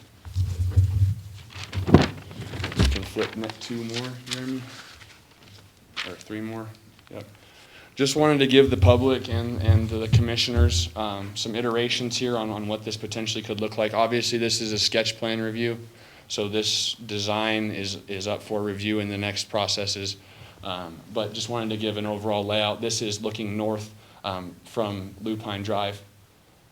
Click the next one, Jeremy. This is the addition of our new playground, and as you can see, our perpendicular parking stalls that will service our residents. You can also see the proximity to our neighbors here to the south and that screening that's there, as well as all the pedestrian connectivity. If you see to the west there and to the east, all around will connect you to Lupine or to Orchard, all within a walking ability. Go ahead, Jeremy. Here's a shot from the northeast corner, looking back towards our open space public area here. Just a good shot overall. Go ahead. Here's a cross section. This is on the proposed new Sunflower, looking west down the setback between our multifamily and the existing residential. As you can see, we've given a more than required buffer, as well as have some plans for landscaping, a privacy fence, and things like that in the more detailed review. Here's a more realistic shot of what that will look like. Take a look at the wall there, as well as the vegetation that will create screening from our residents from the back, the dimensions up there in the corner, if there are any questions with that stuff. We've worked diligently with our engineers on this specifically to make sure that the residents to the south are felt comfortable. Go ahead. And here is a shot from the Espinosa's backyard. If potentially if they would like to see more trees, that's something we would be open to. This is obviously a rough sketch, but wanted to let you guys know that we were putting the effort. And as a part of our conditions in the staff report, it was that we must update our new sketch plan to a drainage plan, and we've already done that. So I do have my technical team here to answer any questions from that standpoint, but I do appreciate your time. And we as the applicant do agree to approve alternative action A and all conditions that come with that. Thank you. Is the green line there that goes to the detention pond, is that a pipe or is that a, I'm gonna let my engineers talk on that. do they know the right words to use? Yeah, it's a pipe. It's, yeah. They're showing dropping. Come on up. Yeah, of course. Just have to ask for questions. I'm just saying. My name is Chris Hawkins. I'm at 759 Current Drive, across from the school. And I'm part of the set engineering team, just one of the designers. I'm happy to answer any questions. So that's a pipe that goes to the, It is, yeah. And that's a drainage ditch over there, right? Right, Pond, so- Retention pond? Right, so we have one detention pond on the western end, and the intent is to pick up all the drainage in swells and inlets, and then all of that's being piped across, but the one that's in the street on Sunflower, were that to overflow, would go into a ditch that's at the top of the wall, that's 10-foot offset from the property line, and would just give natural gravity flow over to the pond. And then we're discharging to the historic location and the existing drainage easement on Orchard PUD. And then there is one other part to this, some of the thought that's gone into it. With the dead-end drives that they're south-facing, we opened up the landscape buffer a bit, so we kind of pulled everything to the interior of the site. That for HOA snow management, that they would have southern exposure for snow storage, and then additional room behind that for the swale, so anything that melted off would naturally go over to the detention pond. And then whatever excess snow that they had that could always be hauled over and put into the detention pond directly from there. But all that would be maintained by the HOA. And what's that between you and the mobile park? Is that a ditch, That's the existing shredder ditch. the shredder ditch? Yes, sir. And you okay with all that, with them, right? Yeah, that's all been piped already. All right. So they're working on an agreement, and in the last meeting, it was kind of spoken that an agreement could be made that was similar to Clover Meadows Phase 7, where they could pipe it, yeah. Pipe it, okay. Yeah, so we need an official agreement, but we've kind of got a verbal on that. you're also doing the traffic study? One of my colleagues is. So my question, Yes, sir. I've been a traffic guy lately. Okay. So you're talking about coming off of onto Clover Drive, Sir. and then I'm assuming, assumption, you have to make certain That's assumptions. okay. That a lot of the traffic will head over toward Bayfield Parkway. Yes, sir. And if you've ever tried to get from Clover Drive to Bayfield Parkway, almost any time during the day, it's pretty tough. And there's this is a CDOT issue, isn't it? About a street light there, right? So you're talking about the 160 business connection to 160 proper by the gas station? No, I'm talking about Clover Drive, Clover Meadows Drive, Clover Drive to Bayfield Parkway. Yeah. There's a stop sign there. It's by the school district. Yes, sir. It's brutal sometimes. I mean, I happen to live over there, so I go that way. And I'm live just right next to wondering the how school. another 531 trips a day, let's divide them into 270 cars, are gonna make it through that intersection. Ever. Respectfully, I disagree. Okay. My reasoning behind that is I also live there and I drive that every day. And my opinion, and of course, this is coming from Durango and some cities before that, but it seems very minor to me. There's another part of this is that you have a full stop intersection on Lupine and Clover, which meters traffic that's northbound to that intersection. So you can only move as fast as you can move one car through that first stop sign anyway, which Clover 8 wouldn't even be subject to. Now, as far as that goes, the client has said that, there's been money contributed to that intersection to be improved, and that he plans to do that again as part of Phase 8. But This is which intersection? Clover and US 160 business. Bayfield Parkway, basically. Yeah, I apologize. I don't. It's just, local, you know, we're local guys. Sorry, I'm only mildly local. I've lived all over the Four Corners, but I'm not. I mean, adding, Local-ish. even adding some turn lanes My there defense, would I be- came from Tennessee like 12 years ago. I've been here for a little while, but, Even adding some turn lines there off of Clover would probably help that intersection a lot. Instead of having to wait for somebody who wants to go cross-traffic, backed up. But you guys will work on that, I'm assuming. Okay, he's got a So- suggestion for you. No, and I kind of already mentioned it, which was, you know, over several of the developments through the Clover area in general have been paying impact fees to go towards that intersection to be improved. And as part of Clover Meadows Phase 8, the same as was done by Corey for Phase 7, he intends to pay an impact fee to the town so that hopefully of all the impact fees that have been paid, that could be improved. And I would be happy to help you with that. Yeah, I think that's part of condition G. I can add to it too. Oh, okay. Commissioner Tenza? Yes. So if you notice when you get to that intersection that there was some widening with the public improvements for Pine River Commons? Yes. So that portion of the road and the widening is to allow additional room for a turn lane in there and some improvements to that intersection. On So- Bayfield Parkway. Yep, Yeah, I that was same talking more intersection about that you have. Clover as you're trying to get on the Bayfield Parkway. Yep, that's that intersection right there when you're coming up to Old Hague House Yeah, right there. yeah. Yeah, that widening was to install Okay. turn lanes and some improvements. Okay, okay. Where's my dead end sign? Never mind. Beat a dead horse. Thank you. Is there anything else I can do for you? I appreciate the changes that have been made here and some of the clarifications. Is there the short-term parking along the road, would there be any signage, anything to help clarify that? I So mean, I'll- you put parking spots there, they're gonna get parked in, right? Right, They're not gonna so- walk, they're not gonna drive down to the other ones.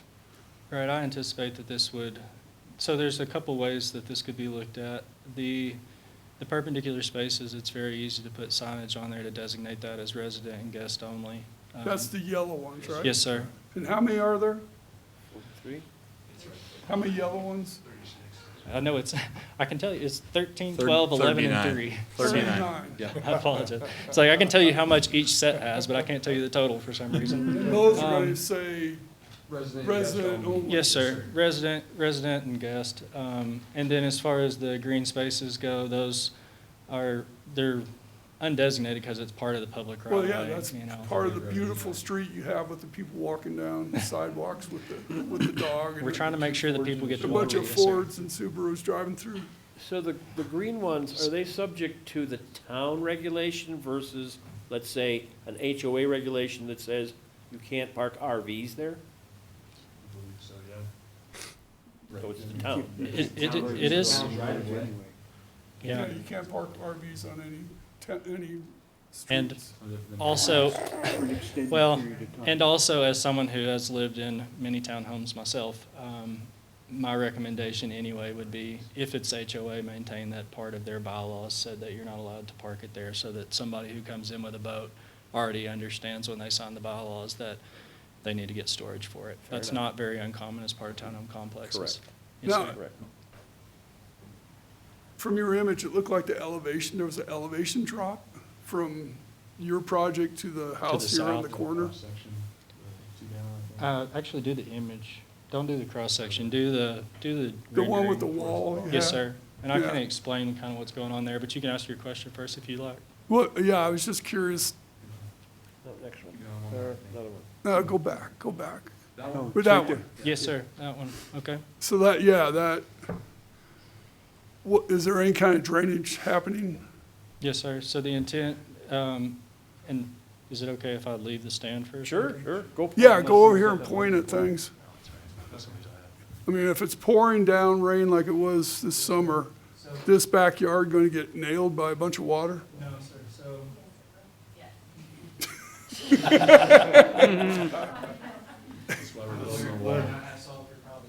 Let's let the others talk.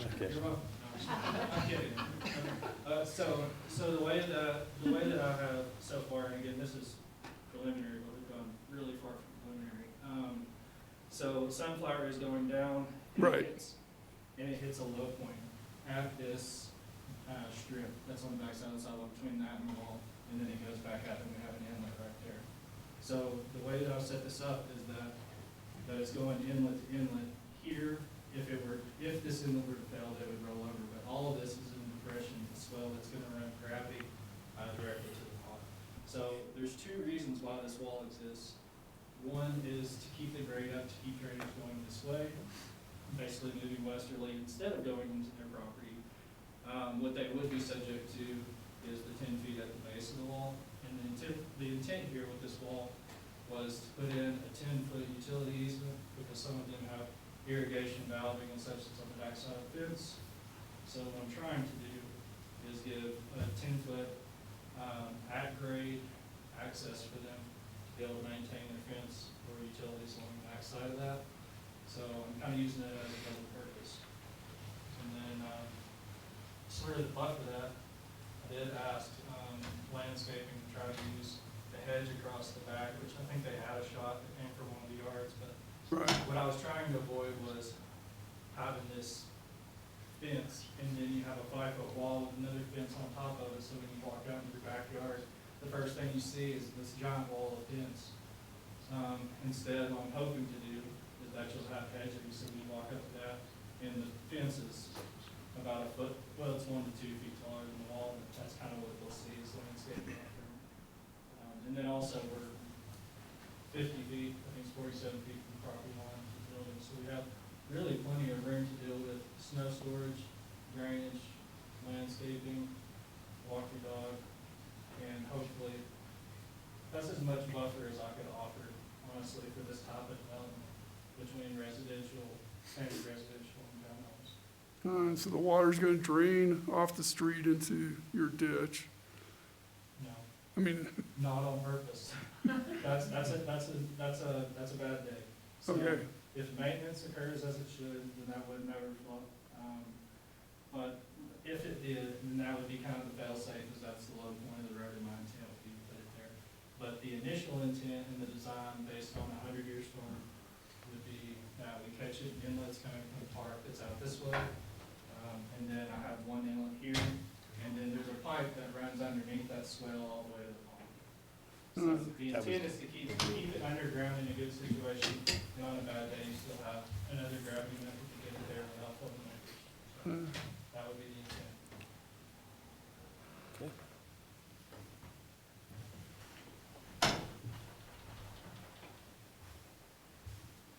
Do you guys have any other questions for me?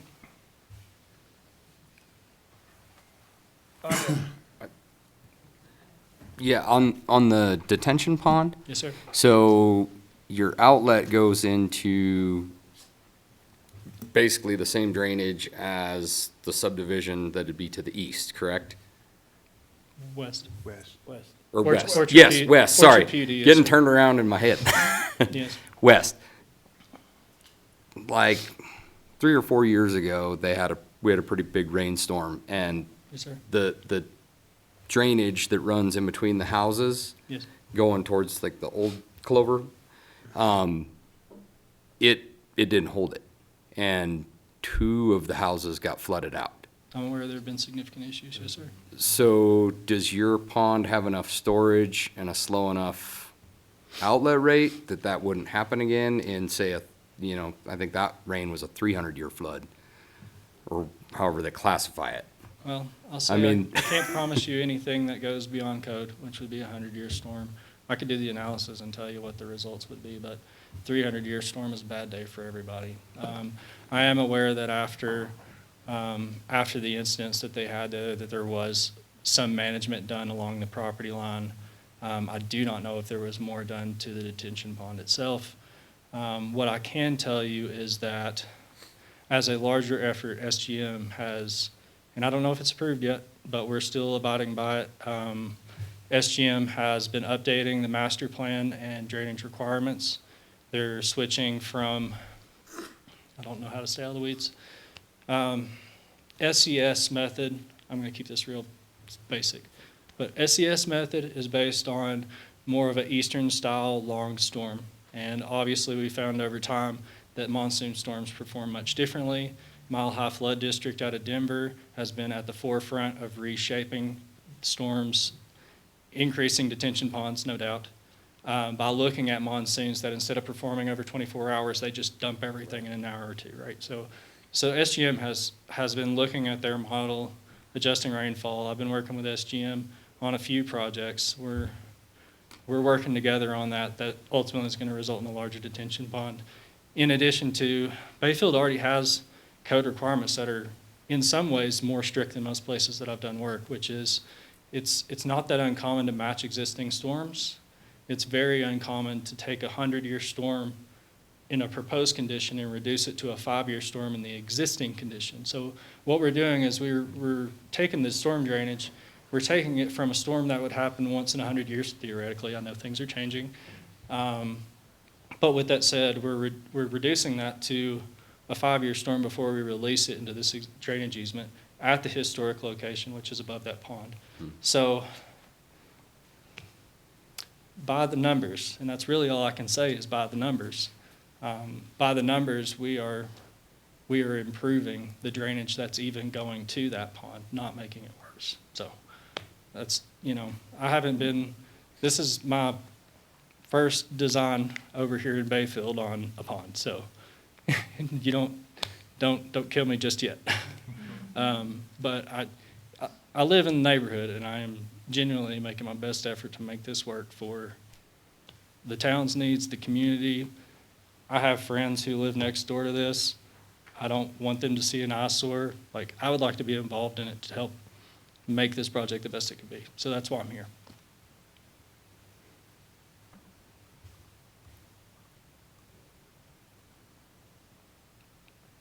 That was your answer? That was my answer, yeah. All right. I assume, yeah. And if it's having a bad day, again, I live on Current. I'm going to be not the first to know, but the third to know. So I do have a stake in it. I want it to be good.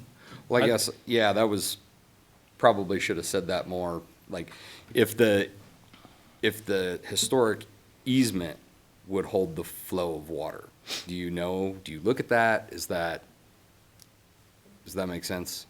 It does make sense. And no, I have not. I have gone out there on a bad day to see how it performs. The issues largely are that water on that current site. It looks like some work was done to try to keep it out of the neighbors to the east of that easement. The reality is that it's not quite performing. Some water is going onto their site.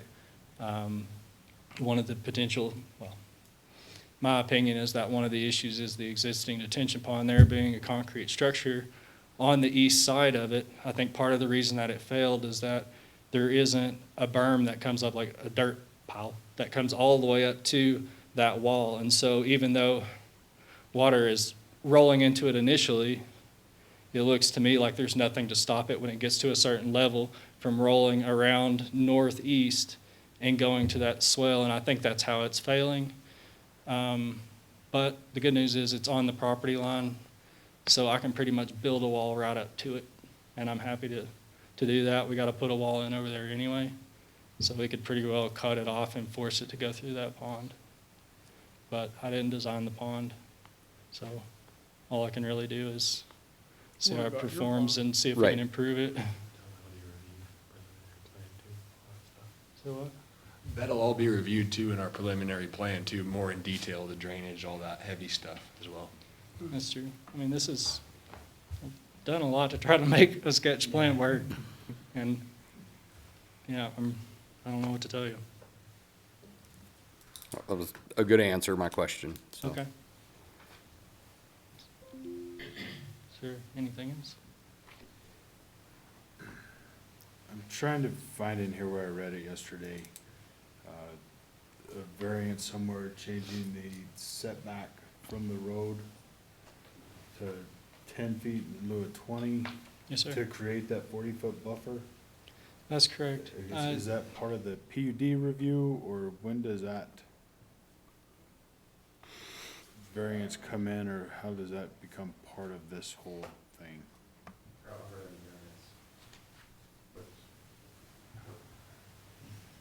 Where is he? I really thought I highlighted it when I read it, and I He did is not. correct. I think I could just head this one off at the pass. He is correct. We're asking to have, yeah, part of this is, so for the PUD to accommodate several things. I'm trying to pull everything to the interior of the site, and I'm trying to shorten the drive lengths to work for fire. And as part of that, you know, Corey was willing to give up the 60-foot right-of-way, and I'm asking that we do a 10-foot setback from the road to try to get some more buffer off of the neighbors. Since this is a PUD, these are the type of specifications that can be modified. It's really not a variance, it's just part of the description for the PUD, like uses as well. So, I mean, that is a change that would go through the approval with the PUD. So if you think that is applicable and helpful and it doesn't have that much of a, detriment, then that would be approved. But, I mean, kind of once it comes to PUD planning and developments, other locations I've been, kind of the dirty word for it is kind of like custom zoning. You can go in there, kind of put some uses that, you can kind of mix uses in there, you can kind of mix it around as it comes to the site specifications, dimensions, et cetera. And so this is just, I guess, kind of part of that once it comes to the specification for setback. Okay, I just wanted to make sure there wasn't other variances at this point we needed to be looking at. Yeah. But I'll keep trying to find PUD this. adjustment, not a variance. Yeah, When the PUD is approved, I already, it's an adjustment. I've already harped on the team saying, say variation, not variance, there's a difference. But, yeah, I mean, it could be changed. It's really, that's not something that's gonna save you units. I think all it really does is it decreases buffer and reduces room for drainage and snow storage to be handled. No, and I, just so I'm clear, I bring that up just because I read that word variance in here somewhere. Yes, sir. I agree completely with what you're doing. I think giving that additional buffer to the residences to the east will, Big deal. will help Big a deal. lot. South. South, yes. Yeah, East, south, west. keep turning my head. Yeah, east has more of a natural buffer because the irrigation ditch Yeah, is that's the largely on their ditch. property, so they are, and they're also quite a bit higher too. But yeah, the largest impact would be on the southern neighbors, which is why I made the best effort I could to protect them. Again, for what it is, you know. Any other questions for the applicant or staff? Okay. Open up the public hearing. Thank you. Thank you. Anybody like to speak? I think Paul did. Paul Black, 311 County Road 501, with the Schroeder ditch. When they did the previous phase, we'd already kind of looked at the piping of how to get that situation done for the Schroeder. I did have one question for the applicant. Are you guys still doing this in phases? Yeah. Okay, all right. Yeah, that's the plan. Yeah, because I think that's when, there's a point in there where it triggers where you guys are going to pipe. Right, Is that- those will be our last phases, Yeah. where we pipe and retain, do the retaining wall. Okay, that's all I have. Appreciate it. Thank you.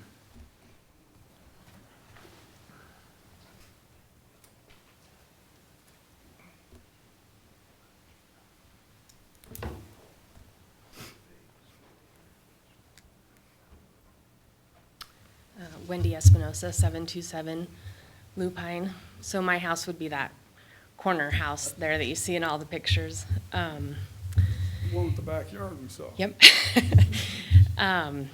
So I bought that house 25 years ago, knowing that there would eventually be development back there, thinking it would be single homes. With that being said, I know that they're doing wider streets, and I think that's a great idea, but the streets on Lupine do not have wider streets. They have the smaller streets, and if people are parked on the street, it's basically a one-way street. And so I have concerns with traffic coming up and down that street to get to these houses. Also during school time, the traffic there is insane. In the mornings and in the afternoons, the traffic is all the way down Clover. And so I have not only concerns with that, what you spoke about with Bayfield Parkway and Clover, but just the traffic that sits there for an hour in the morning and in the afternoon to drop off and pick up. And then adding the 60 houses. Also, with all the development that is going in the town of Bayfield, and adding these 60 more homes, like how many more kids are gonna be in our schools and how many can our schools handle and our traffic handle? Our irrigation, like you guys spoke, is right behind our homes, coming from Schroeder Ditch, but that line is gonna have to go across where those homes and the playground would be. So my concern is if we did have a break in our line or something like that, how would that be taken care of? And yeah, our codes are, our narrow roads are still on the code. So, and we've had problems from water coming from the east because it does sit quite a bit higher than where we are. So I don't know how that would be graded, if that would be different or not with that water coming down the hill at us. And I guess that's all I have. Thank you. Thank you.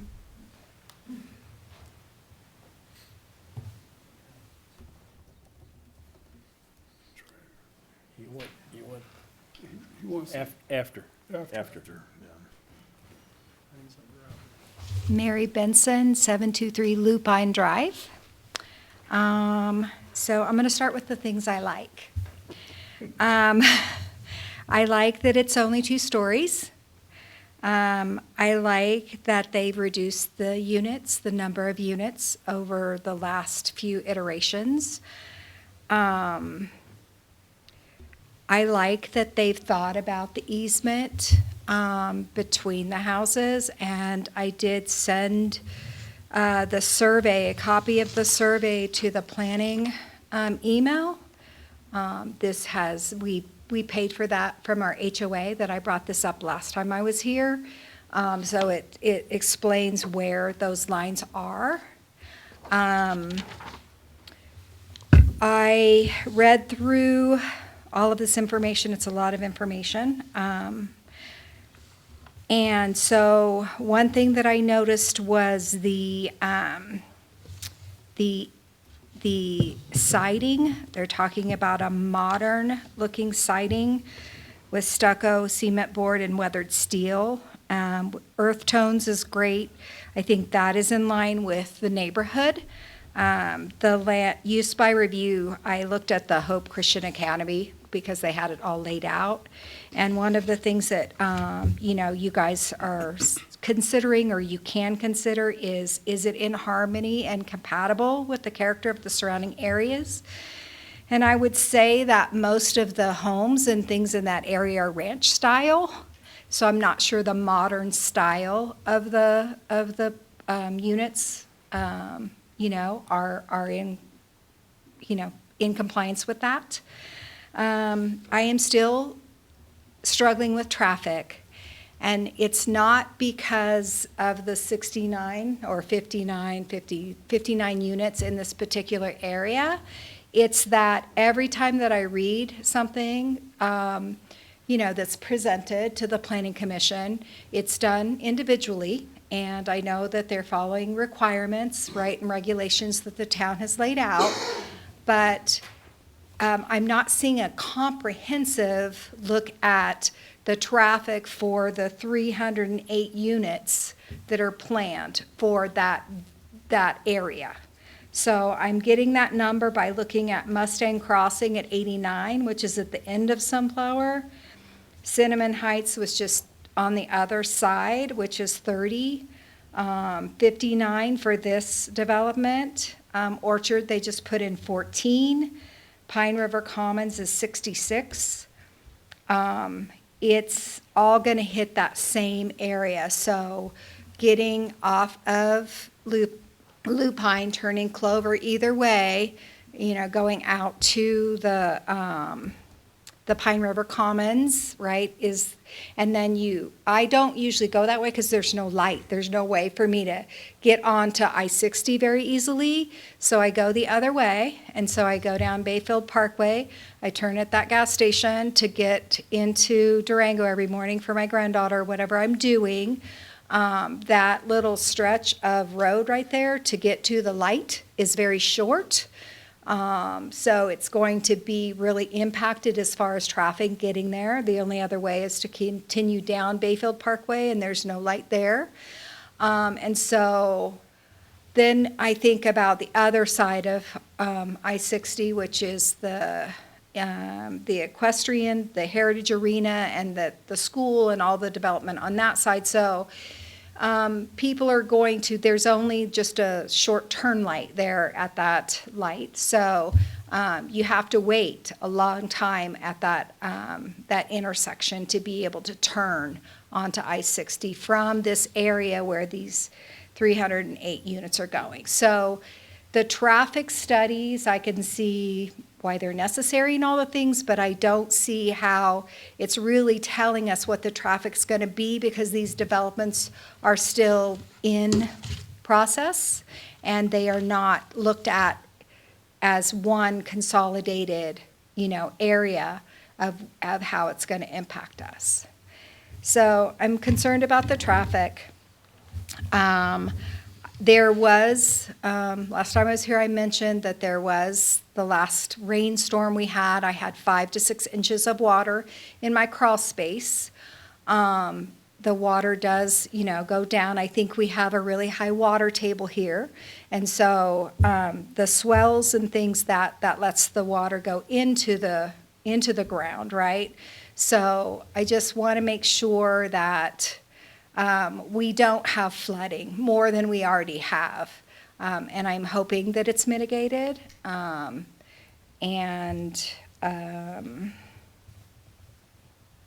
The other thing that was brought up the last time that we talked about this was is this people that are going to own the units, or are they going to be rentals? So I'm wondering if there's a way for there not to be as many rentals. Like, can we cap this at like 10% of the units? Or is there any way, because again, that's like, is this good for the neighborhood? I think renters are completely different. Not that they're substandard or anything, but they just don't have the vested interest in maintaining things as much as they do as if they're a homeowner. And so, I don't know, that just is another thing that I think was expressed by the residents about having a lot of rentals right there in that area.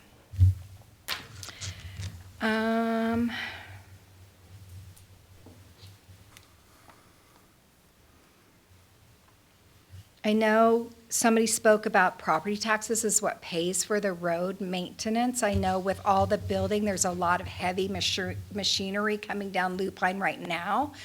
And I'm wanting to make sure that we're thinking about the additional costs that it's going to cost the town and the budget and everything to be able to maintain all the roads, just as a long-term thing to think about.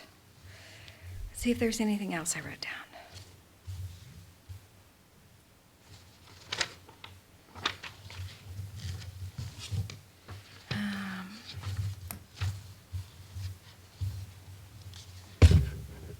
I don't think so. I think that's everything that was my concern and coming to my mind. Thank you.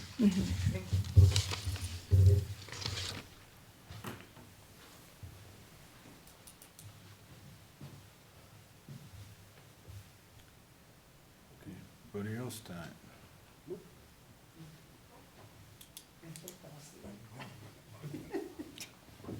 Hi. Lisa Carnahan, 348 Meadow Circle.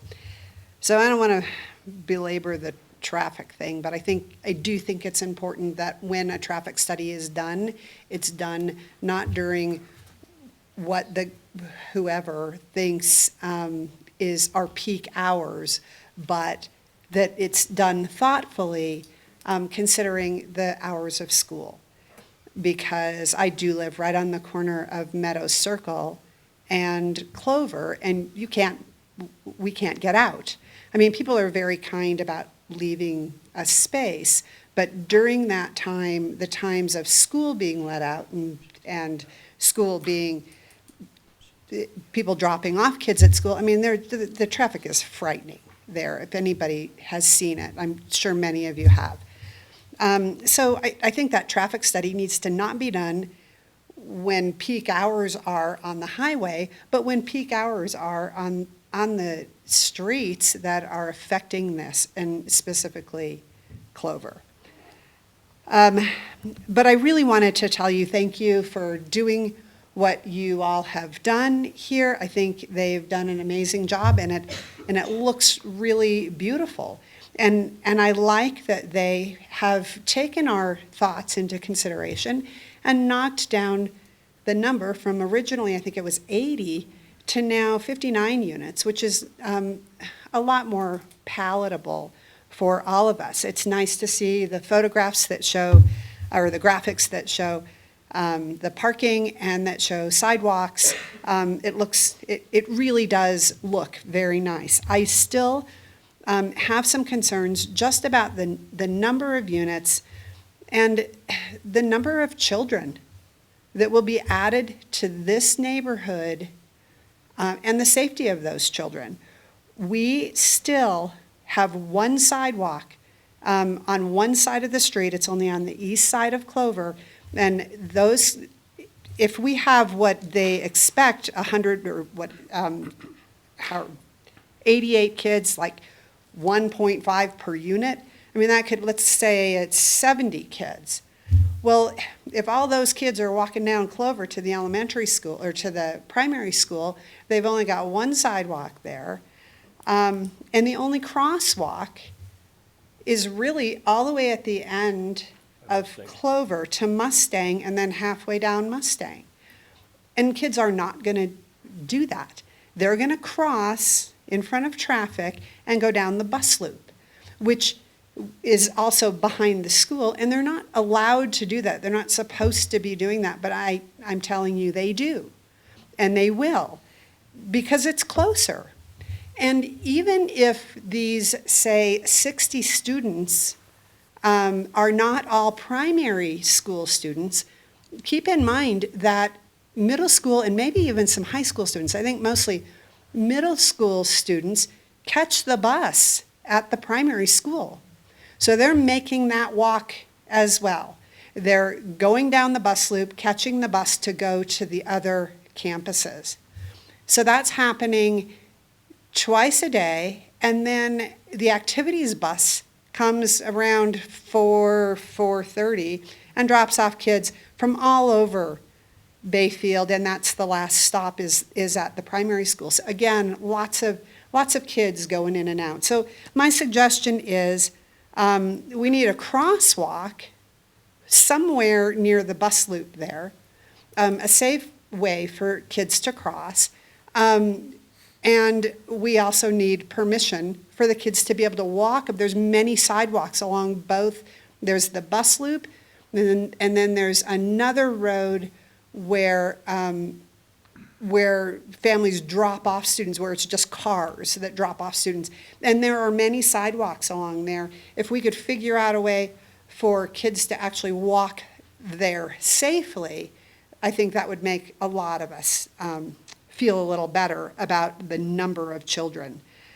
And then also, I have a question for the developer too. At some point, I saw that Sunflower was going to be blocked off except for emergency access. Did that? Oh, sorry. Ask the question and we'll get the answer. Okay.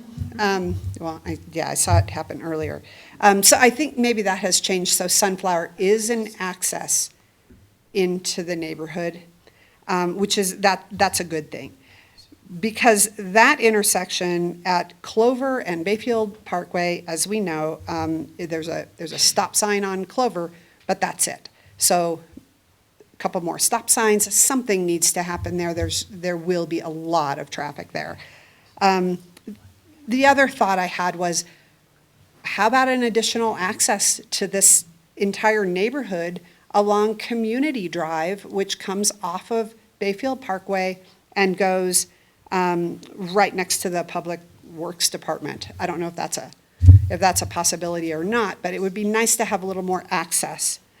And then, I don't know, I also have concerns about these units. I worry that they will be unlikely to be sold. And if they are not sold, they will be rented. And if they want them to be, if anybody wants them to be sold, they're gonna need to be affordable, which concerns me about the product that they're providing. If it ends up being too cheap of a product, just to make them affordable. And then I'm afraid most people who purchase them will be purchasing them as investment property, and the units will be rented. I know that these are called townhomes. I don't know what the difference between townhomes and apartments is. Maybe it's a patio, but I just want you to consider how desperate we are in Bayfield for affordable housing. Are we so desperate? I think she said there were over another 300 units coming, but are we so desperate for affordable housing here that we really want to have tenement homes? We don't know that. And do we want that there? So the last I heard was that Pine River Commons had requested a change in their zoning so that they could have single unit or single family homes, because they're having trouble as it is getting Pine River Commons townhomes sold. So I'm concerned about whether we really have the need for all of this. And I think that's it. So thank you. Thank you.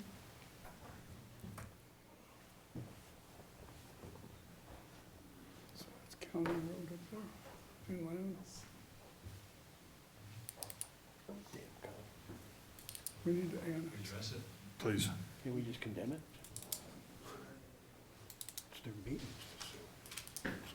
So, I was trying to just scribble down things as fast as they're being said, hopefully that I can address a few of them.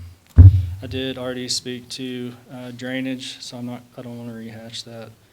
For the parking, we still, overall, designated and undesignated, we have 199 spaces. That's 3.4 spaces per unit, which is, whether it's renters bringing in 5 cars or not, realistically, that's pretty overparked. I don't think that we're going to end up on their other streets. For the intersections and traffic in general, I did have a couple things to say. Yes, we are doing the impact fee. Some of this, just as being someone who lives there, I have a couple of recommendations, but these are town issues to be addressed. They're not part of this project, but I have the room, so if I could throw out a couple suggestions. It was mentioned about the sidewalks. We actually have ADA access sidewalks from Clover 8 proposed all the way to the school. Just north of Current Drive, the sidewalk has an ADA crossing. There's no striping. There's minimal signage. So to say that crossing is safe, I would question that. So a couple things. For pedestrian traffic, my suggestion to the town would be to actually put striping across that, maybe some little flashing lights and a button, something to make it a little safer that makes it very clear that there's pedestrian traffic, and they can actually trigger that to stop for pedestrians and make their crossing. I think that would be much safer for the kids. Personally, I've heard the kids thing a few times. It kind of irritates me. I have a son, and I would like to see more kids on our streets. Not on Clover. Clover's too busy, but all the other streets are completely dead. So there's plenty of place to play. We're putting in a playground. We have a dog park. I think kids in our community is a good thing.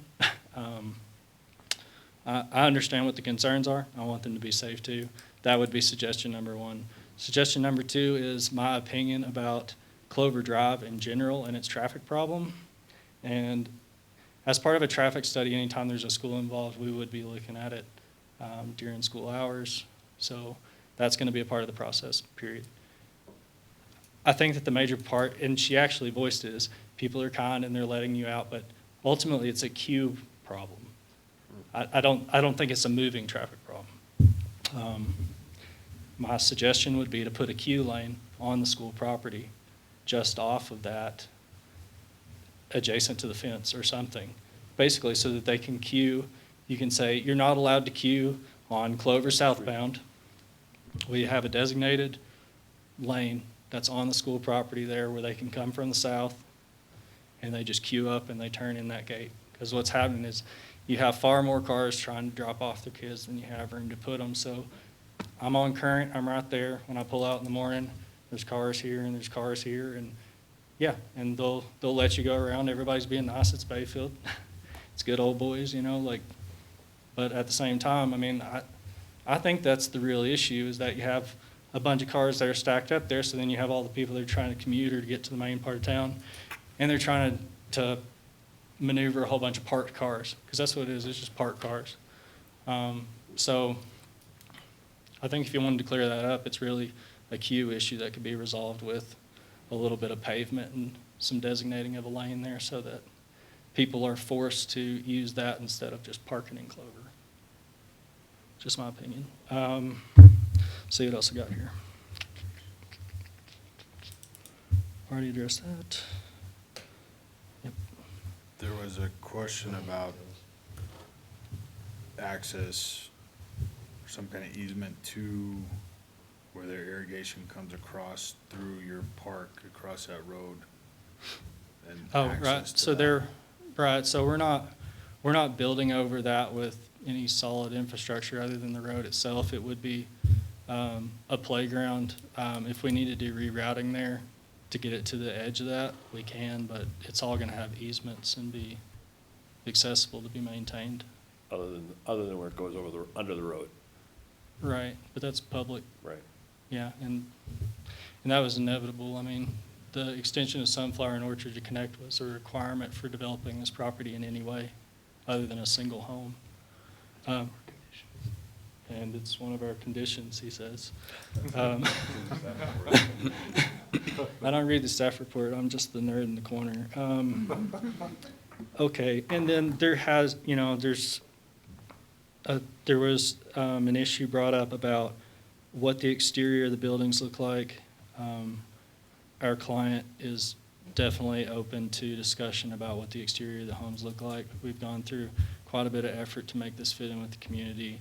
If it needs to look a certain way to fit in better with the community, we're open to hearing that. This is, again, sketch plan phase, long way to go. But we're definitely open to conversation about that to accommodate the town in any way we can. Let's see what else. Oh, it keeps coming back about housing, and we need housing, and we need housing to be affordable. And if it hits this certain limit that it teeters between rentals and actually being for sale, you know, when it got zoned for multifamily and they were pushing for 80 units, I mean, a lot of this, it teeters back and forth between density and affordability. There's a significant amount of infrastructure that's been required for this project. Piping for the ditch, and the 60-foot right-of-way for a 36-foot wide road is a killer. I mean, that is major cost, and it's not just one that's cutting through the property. It's got a full L shape out of this property. So it's made a lot of it undevelopable. And all of that infrastructure cost, it rolls onto the cost of the unit. It's divided by the number of units that are there. So this isn't about Corey going out to see how much money he can make. I mean, there's a percentage there. There always is. But a lot of this really comes down to, if you want the units to be affordable, there has to be enough of them to cover the costs of the infrastructure to get there. So, like, at some point, they're looking at it and they're saying, how low can we go before this is no longer feasible to build? And if it's not feasible to build, the only thing left to present to you is an apartment complex, which is not what I want as a neighbor.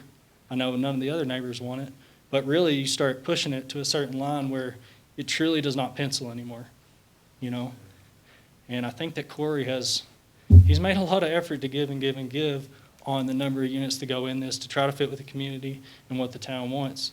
he also wants to see a project go through with units that actually can be sold at an affordable price to people like me, or maybe like a slot level below me that I've lived in my whole life. I mean, I've been in townhomes since I got out of college, you know, so like it's not new to me, but you know, you could be in Durango spending $700,000 on a townhome, or you can move to Bayfield and you can work out of Durango, living in something that's more affordable in a town that I'm hoping is more reasonable, you know, but, you know, there's compromises to be made, and I'm trying the best I can to be the go-between on both, so.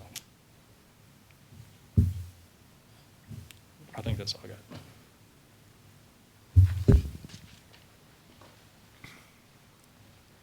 Thanks for your time. Thank you. Thank you.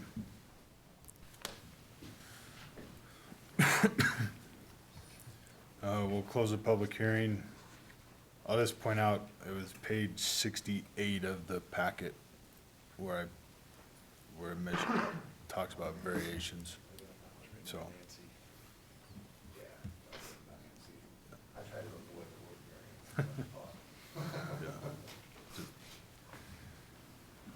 Any other discussion by the board? Not particularly, but I think, I would make the comment that I see a substantial improvement in this project from my viewpoint, and the density, the way you've mitigated some of the traffic issues or the parking issues, and I commend you for that. Whether you get a yes or a no, I'm not revealing it this time, but I think you made a good effort to sort of bring the scope down to sort of what we might be looking for. That's all.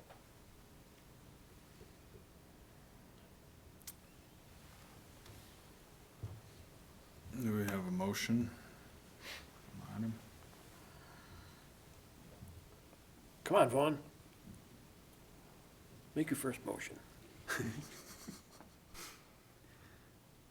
I'll make a motion to approve with the findings and conditions as presented. I'll second it. Does he have to read all those conditions, or? Nah. I got it. All right.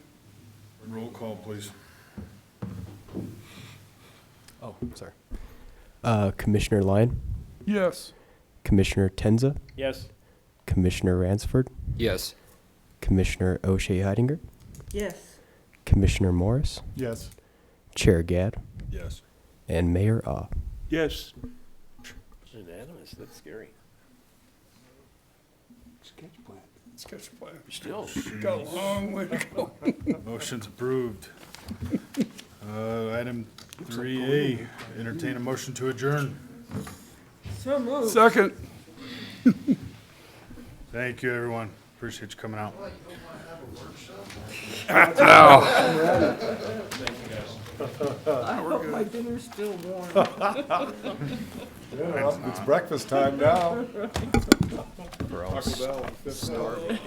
You go get dinner. Fourth meal, whatever they used to call it. Oh, my Lord.